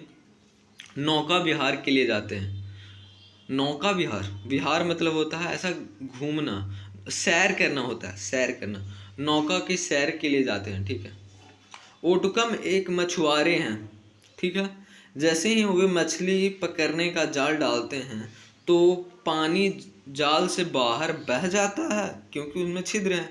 बल्ली को पहले सीखी हुई निस्यंदन की विधि का स्मरण हो जाता है, मतलब फिल्ट्रेशन का पता होता है कि हाँ कि वो जो पानी है इसमें छेद है तो वो सब बाहर हो जाएंगे, ठीक है। और यह समझती है कि मछली पकड़ने की यह विधि बहुत बहुत कुछ उसी के समान है, बिल्कुल। मल्ली जाल में फंसी मछलियों के साथ प्लास्टिक की थैलियाँ, टूटी बोतलें, ओहो, खाद्य सामग्रियों के पैकेट, ओहो, जैसे लेज कुरकुरे के पैकेट, और हो गए कॉफ़ी के जो होते हैं ना ऐसे प्लास्टिक वाले ऐसे कप वो वाले, और एक बड़ी बड़ी मछली के मुख में फंसी प्लास्टिक की नली, ओहो हो, देखकर स्तब्ध हो जाता है। स्तब्ध हो जाना मतलब ऐसा बहुत चक्का हो जाना भाई साहब, अबाक हो जाना, अबाक रह जाना, ऐसा कि ऐसा हो गया क्या।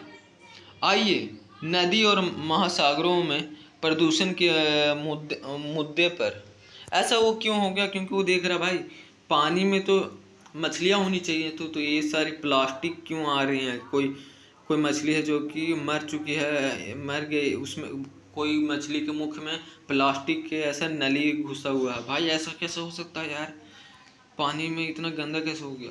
तो आइए नदी और महासागरों में प्रदूषण के मुद्दे पर जागरूकता बढ़ाने के लिए एक कविता की रचना करें। ये प्रदूषण के कारण ही हुआ था, जिसकी जो हम लोग प्लास्टिक देख रहे थे नदियों में, प्लास्टिक देख रहे थे, खाने की सामग्रियों का प्लास्टिक देख रहे थे, उन सारी चीज़ों को देख रहे थे जो कि होने नहीं चाहिए थे नदियों में, महासागरों में। तो आइए नदी और महासागरों में प्रदूषण के मुद्दे पर जागरूकता बढ़ाने के लिए एक कविता की रचना करें, ठीक है। यहाँ कुछ पंक्तियाँ लिखी गई हैं, इनमें कुछ और पंक्तियाँ जोड़ें, आप जोड़ सकते हैं, ठीक है, आप जोड़िएगा। यहाँ समुद्र में तैरती थी छोटी मछली कोयलास, नन्ही सी प्यारी सी थी वो सबकी खास, ओहो। एक दिन प्लास्टिक का बड़ा टुकड़ा बहता हुआ आया, गर्दन कोयलास की फंस गई, दर्द ने उसे तड़पाया। मम्मी मछली, आप यहाँ पे और जो ब्लैंक जो रिक्त स्थान है वहाँ पे भर दीजिएगा, कुछ भी भर दीजिएगा। फिर वो मछली चंचल चतुर सी, पता नहीं कैसे अंगड़ाइयाँ भरती थी। आप ये भी भर सकते हैं कि मछली चंचल मधुर सी, चलती थी तो चलक चलक करती थी। मम्मी मछली रोए और पापा पुकारे कोयलास, पर धीरे धीरे बंद हो गई उसकी आंखें आज, फिर न सोच सकी वो। और ये आप डाल सकते हैं कि फिर वो दम तोड़ दी इन मनुष्यों की प्रदूषणों के कारण, ऐसा डाल सकते हैं। प्रदूषण से भरे महासागर, मछलियां दम तोड़ रही, हमारे गलत कार्यों के कारण अब नन्ही कोयलास नहीं रही। जल है जीवन का आधार, प्रदूषण से ना करो इसे बेकार, इसको बचाना है सबकी जिम्मेदारी, यही तो है सबसे बड़ी समझदारी, यही तो है सबसे बड़ी समझदारी कि इसको बचाना है सबकी जिम्मेदारी। ऐसे कह जाते हैं कि भारत में लोग ज़्यादा हैं इसलिए कचड़े ज़्यादा, पर भारत में जब लोग ज़्यादा हैं तो कचड़े ज़्यादा हैं, तो सफाई भी तो ज़्यादा होनी चाहिए, क्योंकि हमारे यहाँ लोग ज़्यादा हैं, होनी चाहिए। पर ऐसा पता नहीं क्यों नहीं है। मतलब अगर मुंबई के वो जो बहुत सारे ऐसे देखे जाते हैं, हर जगह की बात नहीं कह रहे हैं, नॉर्थ ईस्ट बहुत साफ़ है, बट हम लोग देख लेते हैं वेस्टर्न इंडिया में बहुत गंदे हैं भाई अपने। और जैसे कि हम अपने बिहार या यूपी के ऐसे बात कर लेते हैं, तो ऐसे कि हमारे ट्रेन के डब्बों में चलते हैं मूंगफली बेचने वाले, इडली डोसा बेचने वाले, चलते हैं बहुत सारी चीज़ें। तो मूंगफली खाते हैं तो उनके जो छिलको होते हैं बड़े वाले, उनको ट्रेन में ही छोड़ देते हैं, अपने साथ नहीं लाते हैं, बताओ। तो ये सारे होते भी तो हैं यार, ऐसे ही तो छोटे छोटे कर करके ही तो बढ़ जाते हैं। इडली डोसा खाएं जो थर्मोकॉल के पेपर में खाएं उन्होंने, ठीक है, क्या हुआ फिर उसको ना ऐसे ही बाहर ऐसे फेंक दिए, उड़ के कहीं पे चले जाए, क्या मतलब रखता किसी से। कितनी गलत बातें हैं सारी, सोचना चाहिए। अपने अभिभावकों के साथ चर्चा करें तो उसे कैसे रोका जा सकता है। आप उसको अपने साथ एक प्लास्टिक बैग भी रखें, जिसमें आप रखें और घर पे आकर उसे डस्टबिन में डालें, ऐसा करें। और इस सरकार की भी बड़ी चूक है कि डस्टबिन हर जगह नहीं है, और डस्टबिन का सही इस्तेमाल जैसे कि नहीं किया जा रहा है, मतलब कि ऐसा जागरूकता थोड़ा सा कम है। और जैसा कि इन्हीं सारी चीज़ों पे ज़्यादा जागरूकता फैलाने जाना पड़ेगा। अपने अभिभावकों के साथ चर्चा करें, ठीक है। आपके घर में कटोरे में रखा हुआ दूध फट गया, अभिभावक के साथ ये चर्चा करेंगे, ठीक है। आपके घर में कटोरे में रखा हुआ दूध फट गया, ठीक है जी। अपने अभिभावकों के साथ चर्चा करें कि आप इसे किस प्रकार उपयोग कर सकते हैं। भाई किस प्रकार उपयोग कर सकते हैं भाई, फटा हुआ दूध को हम लोग पनीर बना लेंगे। फटा हुआ जो दूध का जो फिर पानी है ना, जो फटा हुआ दूध को ऊपर से छान लेंगे, वो वाला आ गया दूध, उससे पनीर बन गया। जो नीचे पानी बच गया, उस पानी को क्या करेंगे, उस पानी को हम लोग आटा गूंदने में डाल सकते हैं, सब्जियां में डाल सकते हैं, जिससे खटास थोड़ा सा रहे तो बहुत अच्छा लगता है। किसी किसी को लगता है कि यार थोड़ा सा खटास रहे इसमें तो बड़ा अच्छा लगेगा। तो और आटा गूंदने वाला जो डो होता है उसमें मतलब आटा, जब रोटियां बनानी है तो उसमें डाल दीजिए। जो रोटी बनेगी वो बहुत ही मुलायम बनेगी और एक एक अलग प्रकार की टेस्ट देगी वो रोटी, जो कि बहुत अच्छी लग सकती हैं। और ऐसा ध्यान दें कि वो जो दूध फटा हुआ है, जो कि तुरंत का फटा हुआ है या फिर थोड़े ज़्यादा समय नहीं हो गया, बहुत कम ही समय हुआ है इसे फटे हुए, तो ही इस्तेमाल करें। ज़्यादा देर का फटा हुआ आप इस्तेमाल ना करें, इस बीमारियां भी शायद उत्पन्न कर सकती हैं, ठीक है। इस प्रक्रिया में आप पृथक्करण की किस विधि का प्रयोग करेंगे? किस विधि का? अगर दूध फट गया है तो दूध को फट गया तो पनीर बनाना है तो उसको हम फिल्ट्रेशन करेंगे, निस्यंदन करेंगे। निस्यंदन कहते हैं ना, निस्यादन क्या कहते हैं इसे, निस्यंदन भी कहते हैं, ठीक है। ये विधि का हम लोग इस प्रयोग करेंगे, ठीक है, मतलब फिल्ट्रेशन। मल्ली और वल्ली अपने दादी जी का आशीर्वाद लेते हैं और बालन को शुभकामनाएं देकर मध्य प्रदेश के नगर भोपाल की यात्रा पर निकल पड़ते हैं। बालन कौन था? बालन उसका मित्र था, ठीक है। उसको ऐसा शुभकामनाएं दे करके कि भाई चलते हैं, तुम लोग ठीक रहना, ऐसा उसको शुभकामनाएं देकर हम लोग मध्य प्रदेश के नगर भोपाल की यात्रा पर निकल पड़ते हैं, ठीक है। भोपाल जा रहा भाई, मध्य प्रदेश की राजधानी होगी भोपाल, वो भोपाल की यात्रा पर निकल पड़ते। रेलगाड़ी पर रेलगाड़ी जब भोपाल पहुंचती है उस समय तीव्र धूप के कारण गर्मी बढ़ रही है, क्योंकि वहाँ तीव्र धूप है और गर्मी बढ़ रही है भाई तीव्र धूप के कारण। वे मौसी के घर की ओर ताजे समय एक ढाबे में छाछ पीते हैं। जब वो मौसी के घर की तरफ बढ़ रहे थे, घर पहुंचने को जा रहे थे, तो एक ढाबे में बैठकर उन्होंने इसी बीच छाछ पीते हैं। मल्ली ढाबे की दीवार पर लटकी बड़ी सी पेंटिंग के बारे में दुकानदार से पूछता है कि भैया बताइए तनिक, ये जो मल्ली लड़का वो पूछता है, दुकानदार बताता है कि चित्र में घरों में पूछता है कि भाई ये क्या है भाई, दीवार पे जो लगी हुई चित्र है। तो दुकानदार क्या बताता है कि चित्र में घरों में एक बड़ी मथनी से दही मथ कर मक्खन प्राप्त करने की प्रक्रिया को दर्शाया गया, जिसे मथना कहते हैं। दही मथना हो गया, ठीक है। तो यहाँ पे अभी दही मथा जा रहा है, इस प्रक्रिया को मथना कहते हैं, जो कि आपको अगर घरों में देखे जाते होंगे तो दाल हो चुका है तो फिर उसे मथते भी तो हैं, दल घोटनी से दाल घोटते हैं ना, तो ठीक है, वो भी मथना की प्रक्रिया में आ सकता है। मथना की प्रक्रिया में मतलब ये मथना नहीं है, मतलब उसको दाल घोटनी से दाल घोटना कहते हैं, ठीक है, जो कि मथना जैसा ही दिख सकता हो। और ये मथना हो गया जिससे आप ऊपर में एक मक्खन आ जाए, नीचे में छाछ आ जाए, ठीक है। इस प्रक्रिया में हल्का होने के कारण मक्खन ऊपर तैरता है जबकि छाछ नीचे रह जाता है, ठीक है। यहाँ पे देखिए एक औरत है जो कि एक पेंटिंग है एक्चुअली, जिस पेंटिंग में दिखाया जा रहा है कि ये मथ रही है, जिसको इस विधि प्रक्रिया को मथना कहते हैं, ठीक है, जिससे मक्खन ऊपर आ जाती हैं और छाछ नीचे रह जाती हैं। और मक्खन कौन खाते थे? हमारे यहाँ के खाते थे कृष्णा, ठीक है, माखन चोर। भाई पूछ रहा है ये लड़का मल्ली, क्या आप रसोई घर में पाए जाने वाले एक उपकरण का नाम बता सकते हैं जो बिजली से चलता है और छाछ तैयार करने के लिए उपयोग में लाया जाता है? छाछ तैयार करने के लिए उपयोग में लाया जाता है। हाँ भाई, इलेक्ट्रिक मथना कह दो, इलेक्ट्रिक चर्निंग जिसे इंग्लिश में बोलेंगे, इलेक्ट्रिक चर्निंग। चर्निंग मतलब होता है मथना, ठीक है। तो ये कह सकते हैं, मिक्सर भी कह सकते हैं, ग्राइंडर भी कह सकते हैं। जो कि छाछ को अलग करने के लिए कह सकते हैं, तो इलेक्ट्रिक चर्निंग कह सकते हैं। इलेक्ट्रिक चर्निंग का इस्तेमाल छाछ अलग कर देगा और मक्खन ऊपर कर देगा, तो छाछ तैयार हो गया। आप छाछ ले लीजिए मक्खन को ऊपर से हटा करके। मौसी के घर पर उनका प्रवास आनंदमय रहा, मतलब वहाँ जाना बड़ा आनंदमय रहा, और वे घर लौटने पर अपनी सभी यादें अपने मित्रों के साथ साझा करने के लिए उत्सुक हैं कि भाई हमने ये देखे भाई, मित्रों को बता बहुत ही उत्सुक हैं कि अब घर आ गए हैं, अब बताएंगे हम अपने दोस्तों को कि हमने ये वहाँ देखा, हरियाणा गए हैं, अहमदाबाद गए हैं, फिर पुडुचेरी गए हैं, फिर अहमदाबाद गए हैं, ठीक है।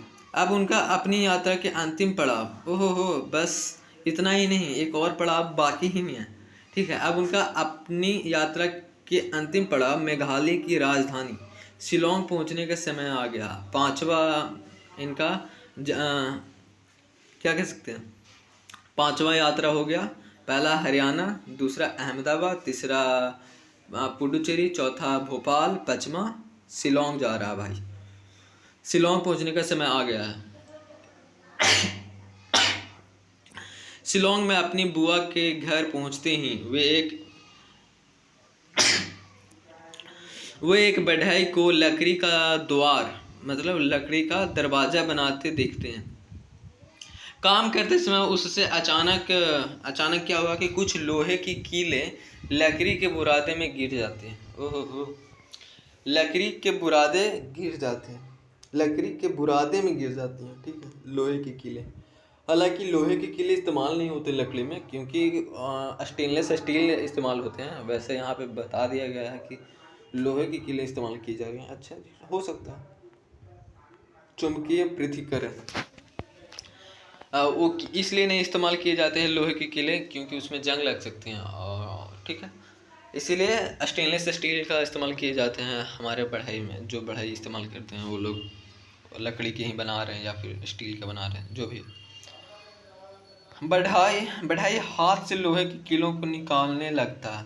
बच्चे बढ़ई से रुकने के लिए कहते हैं कि बढ़ई अंकल जी रुक जाइए, ऐसे ना निकालिए। वे अपनी बुआ से चुंबक लेते हैं। वे बढ़ई से कहते हैं कि इस चुंबक को लकड़ी के बुरादे पर घुमाइए, ये लीजिए चुंबक, और इससे ना लकड़ी के बुरादे पर घुमाइए, ठीक है। सारी कीलें चुंबक से आकर्षित होकर उस पर चिपक जाती हैं। चित्र 9.12 में आप देख सकते हैं, ठीक है। चित्र 9.2 भाई, ये जो बढ़ई है, ये हाथों में चुंबक ले रखे हैं और लोहे के जो कीले हैं जो कि इनसे चिपक रहे हैं। मल्ली और वल्ली यहाँ पे खड़े हैं, ठीक है। बढ़ई ने पृथक्करण की किस विधि का उपयोग किया? यहाँ पे इसने किया चुंबकीय पृथक्करण, हाँ, या इसका इस्तेमाल किया, चुंबक से अलग करना की विधि को चुंबक का इस्तेमाल करके।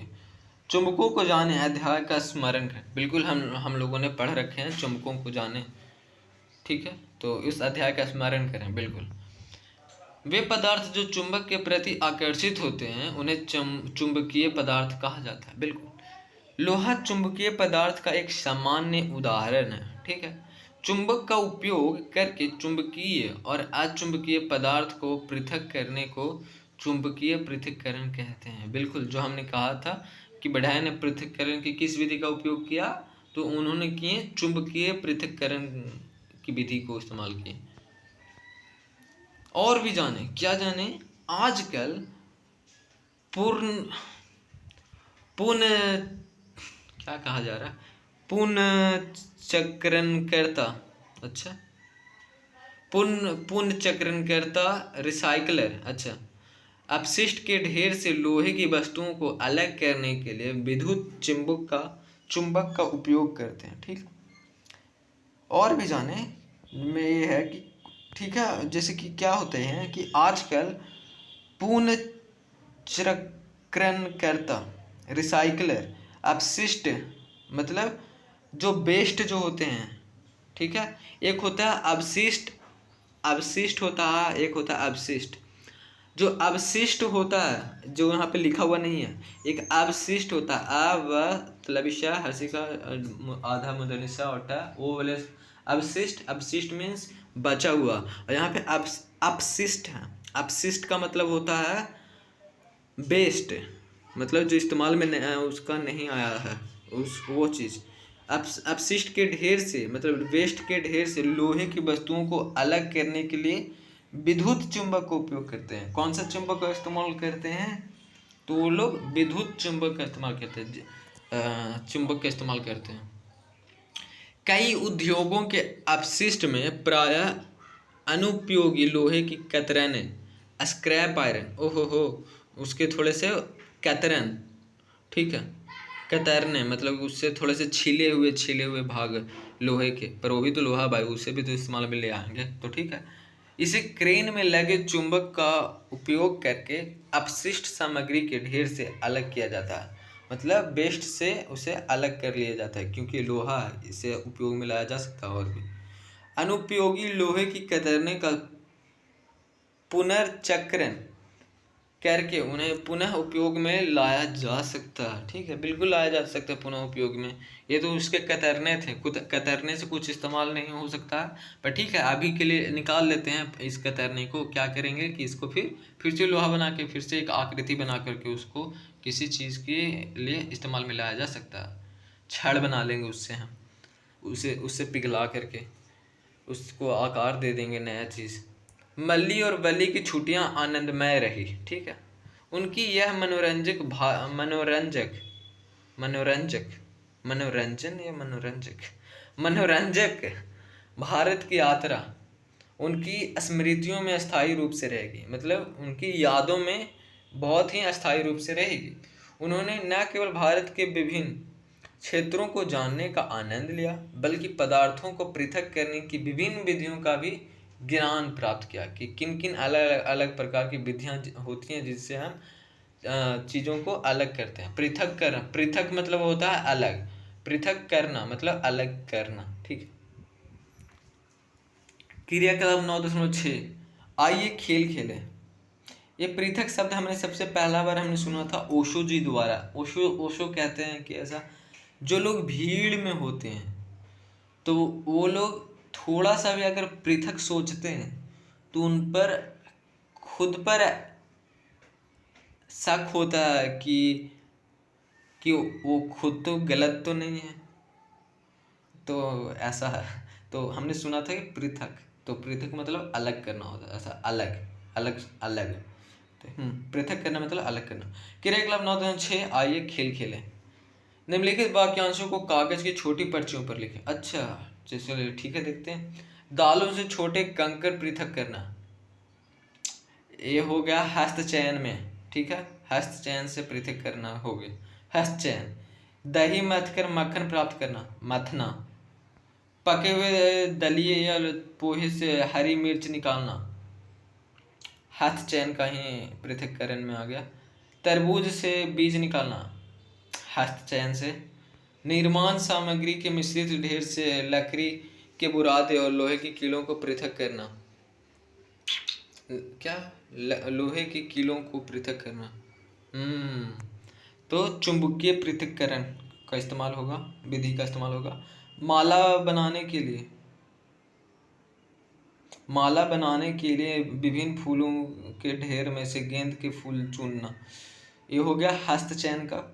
रेत से कंकड़ पृथक करना, ये चालन विधि कह सकते हैं या फिर छानना कह सकते हैं। ठीक है, रेत से कंकड़ पृथक करना चालना, चालन विधि का। ठीक है, या फिर छानना भी कह सकते हैं। चावल के आटे में से नारियल के टुकड़े पृथक करना, नारियल के बहुत सारे होंगे ना, तो इससे भी चालन विधि कह सकते हैं, या फिर चालन भी कह सकते हैं, या फिर आप कह सकते हैं छानना विधि से आप कर सकते हैं। ये हो गया। पानी से तेल पृथक करना, पानी से तेल पृथक करना, दोनों ही लिक्विड हैं और दोनों घुल नहीं रहे हैं आपस में। मतलब दोनों ही द्रव्य हैं और दोनों द्रव्य ऐसा है कि घुल नहीं रहे हैं आपस में, और दोनों को अलग कर सकते हैं। तो वो कैसे कर सकते हैं?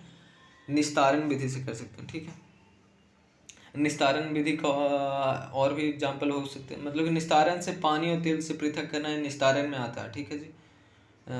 और जैसे कि और क्या कह सकते हैं, निस्तारण में क्या हो सकता है, ये निस्तारण में आएंगे। वेट फॉर सेकंड, पानी से तेल पृथक करना, हाँ पानी से तेल पृथक करना ये निस्तारण में आएंगे। और नमक के विलयन से नमक पृथक करना, नमक के विलयन है, नमक के घोल से नमक का ऐसा अलग करना, वो कैसे होंगे, तो वो जो होंगे वो होंगे जल बाष्प से, जल बाष्प से होंगे। नमक के विलयन से नमक पृथक करना जल बाष्प से होगा, ठीक है। पानी से तेल पृथक करना, पानी से तेल पृथक करना, पानी से तेल पृथक करना यहाँ पे दिया गया है। पानी से बाष्पीकरण, जिनमें एक द्रव्य भिन्न जलाने का उपयोग, ठीक है ठीक है। जब बर्तन को तीछा कर द्रव को निकाला जाता है तो उस निस्तारण, ठीक है सही बोल रहे थे हम, निस्तारण कहते हैं उसको। निस्तारण विधि का प्रयोग करके आप तेल और पानी को अलग कर सकते हैं, ठीक है, नौमी के लिए। दो टोकरियां लें, इनमें से प्रत्येक उन दो परियोजनाओं में से एक को प्रदर्शित करती है, में से एक को प्रदर्शित करती है जिनके लिए हम पदार्थों का पृथक्करण करते हैं। दो दल बनाएं और देखें कि कौन सा दल अधिकतम सही परिशिष्टियां प्रस्तुत कर पाता है। सोचें और आरंभ करें। किसी एक अनुपयोगी अवयव को हटाना, मतलब अवयव मतलब पदार्थ को हटाना, ठीक है, जो कि अनुपयोगी है, उसको उपयोग में नहीं लाया जाता है। दो भिन्न लेकिन उपयोगी अवयवों को पृथक करना, दो अलग अलग हैं, ठीक है, लेकिन वो उपयोगी पदार्थ हैं, अवयव हैं, को अलग करना, ठीक है ठीक है। सोचें और रम, ठीक है। यह क्रियाकलाप आपके इस बोध का आकलन करने में सहायता करेगा कि हम पदार्थों को पृथक क्यों करते हैं। बिल्कुल। प्रमुख शब्द मथना, ठीक है, निस्तारण, बाष्पीकरण, बाष्पन, निस्यंदन, ये बाष्पीकरण की विधि से हुआ था। 10वां का आंसर, नमक के विलयन से नमक पृथक्करण बाष्पीकरण की विधि से हुआ, बाष्प में बन जाना, जिसे बाष्पन भी कहते हैं। निस्यंदन मतलब फिल्ट्रेशन। हस्तचयन, ठीक है, चुंबकीय पृथक्करण, चुंबक से किया जाता है। मिश्रण मतलब बहुत चीज़ों का ऐसा मिले हुए उनमें। अपसादन करना, सेडिमेंटेशन हो गया, ठोस चीज़ नीचे रह जाना। छानना, ठीक है जी, छानना हो गया, जो कि चालना ही छानना कहलाता। ऐसा नहीं है कि आप पुआ छानना, पूरी छानना, सब्जी आलू छानना, ऐसा नहीं कह सकते हैं। ये छानना नहीं, छानना भी तो है, वही चालने वाले को ही छानना कहा जाता है। थ्रेसिंग, जिससे अनाज को अलग करते हैं। ओसाई, हवा के कारण हल्की वस्तुएं आगे उड़ जाती हैं, मतलब उड़ जाती हैं और भारी वस्तुएं नीचे आ जाती हैं, ओसाई हो गया। सृजन करना, ठीक है, इकट्ठा करना। योजना बनाना, ठीक है, प्रयोग करना, ठीक है, अन्वेषण करना, सोच विचार करना है इससे थोड़ा। निष्कर्ष निकालना कि इस पे क्या पहुंचते हैं अंत में। जांच करना, ये देखना कि क्या हुआ। अवलोकन करना, सेम चीज़ है जांच करना जैसे ही। अवलोकन करना मतलब ये देखना क्या क्या हुआ। सारांश, मुख्य बिंदु क्या क्या है। हस्तचयन, हाथ से चुनने, ठीक है, हस्तचयन मतलब चुनना, जो है हाथ से चुनने के लिए। प्रक्रिया का उपयोग मिश्रण में से ठोस पदार्थों को उनके अमाप, मतलब उसके माप का नहीं है, कोई कोई पदार्थ है, जो कोई अनाज है, उनमें से अगर आप कह रहे हो कोई अनाज भी हो सकता है या फिर अनाज न भी है, फिर भी किसी चीज़ को अगर आपको हटाना है तो आम माप का होना चाहिए, मतलब कि उसके माप का नहीं होना चाहिए, तो उसको अलग कर दीजिए। उसके रंग का नहीं हो तो उसे हटा दीजिए, और आकृति के आधार पर उसके आकृति उसके उसके इडिंग बिडिंग से हैं दिए हुए आकार, तो उनको अलग हटा दीजिए। पृथक करने के लिए किया जाता है हस्तचयन, ठीक है। यह प्रक्रिया जिसमें अनाज के पूलों मतलब क्या हो गया, ये हो गया आटी। अनाज के आटियों को पीट कर उनमें से अनाज पृथक किया जाता है, उसे थ्रेसिंग कहलाती है, ठीक। बहती हवा या पवन का उपयोग करके हल्के भूसों को भारी अनाज से पृथक करने की विधि ओसाई इंग्लिश में जिसे हम लोग विनोइंग कहते हैं, उसे ओसाई कहलाती है। ठीक है, ओसाई एक चालनी का उपयोग करके कणों के आकार में भिन्नताओं के आधार पर मिश्रण से ठोस पदार्थों को पृथक करने की प्रक्रिया छानना कहलाती है।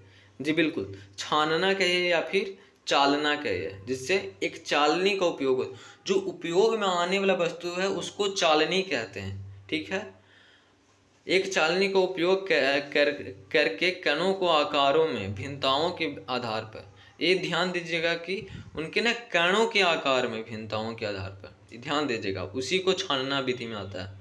पर मिश्रण से ठोस पदार्थ को पृथक करने की प्रक्रिया छानना कहलाती है। ठोस पदार्थों को पृथक करना, ठोस चीज़ों को अलग करना की प्रक्रिया को छानना कहलाती है।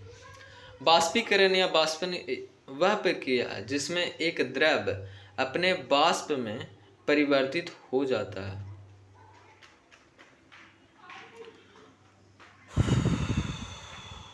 क्या कहे जा रहे हैं? और वो जो हमने पहले बोले थे हमने कि वो जो चावल को छानना वो निस्तारण में था, वो निस्तारण में ना था, वो निस्संदायक में था, निस्यांदक में था।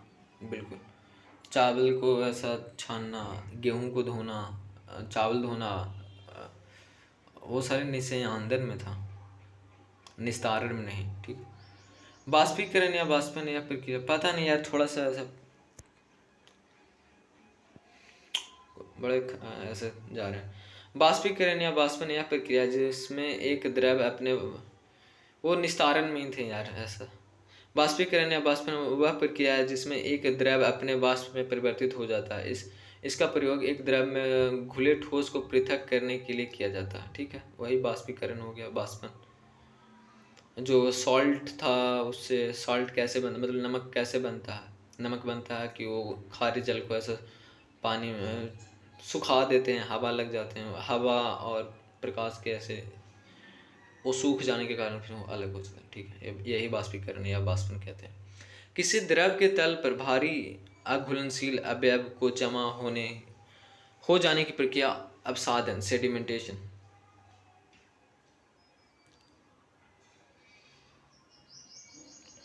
ठीक है, इसको सेडिमेंटेशन कहलाती है, जो कि भारी चीज नीचे जम गई हो और द्रव ऊपर ही हो। जब बर्तन को तिरछा कर द्रव को निकाला जाता है तो इस प्रक्रिया को निस्तारण, डिकेंटेशन कहते हैं। तो निस्तारण वो था जल, यार देखो निस्तारण क्या है, जो पानी हो गया और उसमें तेल है, तेल और पानी को अलग करना निस्तारण में आएगा। ठीक है, चावल को धोना पानी से, वो भी निस्तारण में आ जाएगा, पानी अलग हो जाना, चावल अलग हो जाना। और चाय पत्ती को भी, चाय अलग चाय पत्ती अलग, निस्तारण में आएगा। गेहूं को धोना भी निस्तारण में आएगा, दाल को धोना निस्तारण में आएगा। ठीक, निस्यंदन, फिल्ट्रेशन का उपयोग अघुलनशील ठोस अवयवों को द्रव से पृथक करने के लिए किया जाता है। ये फिल्ट्रेशन हो गया, जो कि वैसे अवयव होंगे, वैसे पदार्थ होंगे जो कि द्रव से पृथक करने के लिए किया जाता है। ठीक है, उसको फिल्ट्रेशन कहते हैं।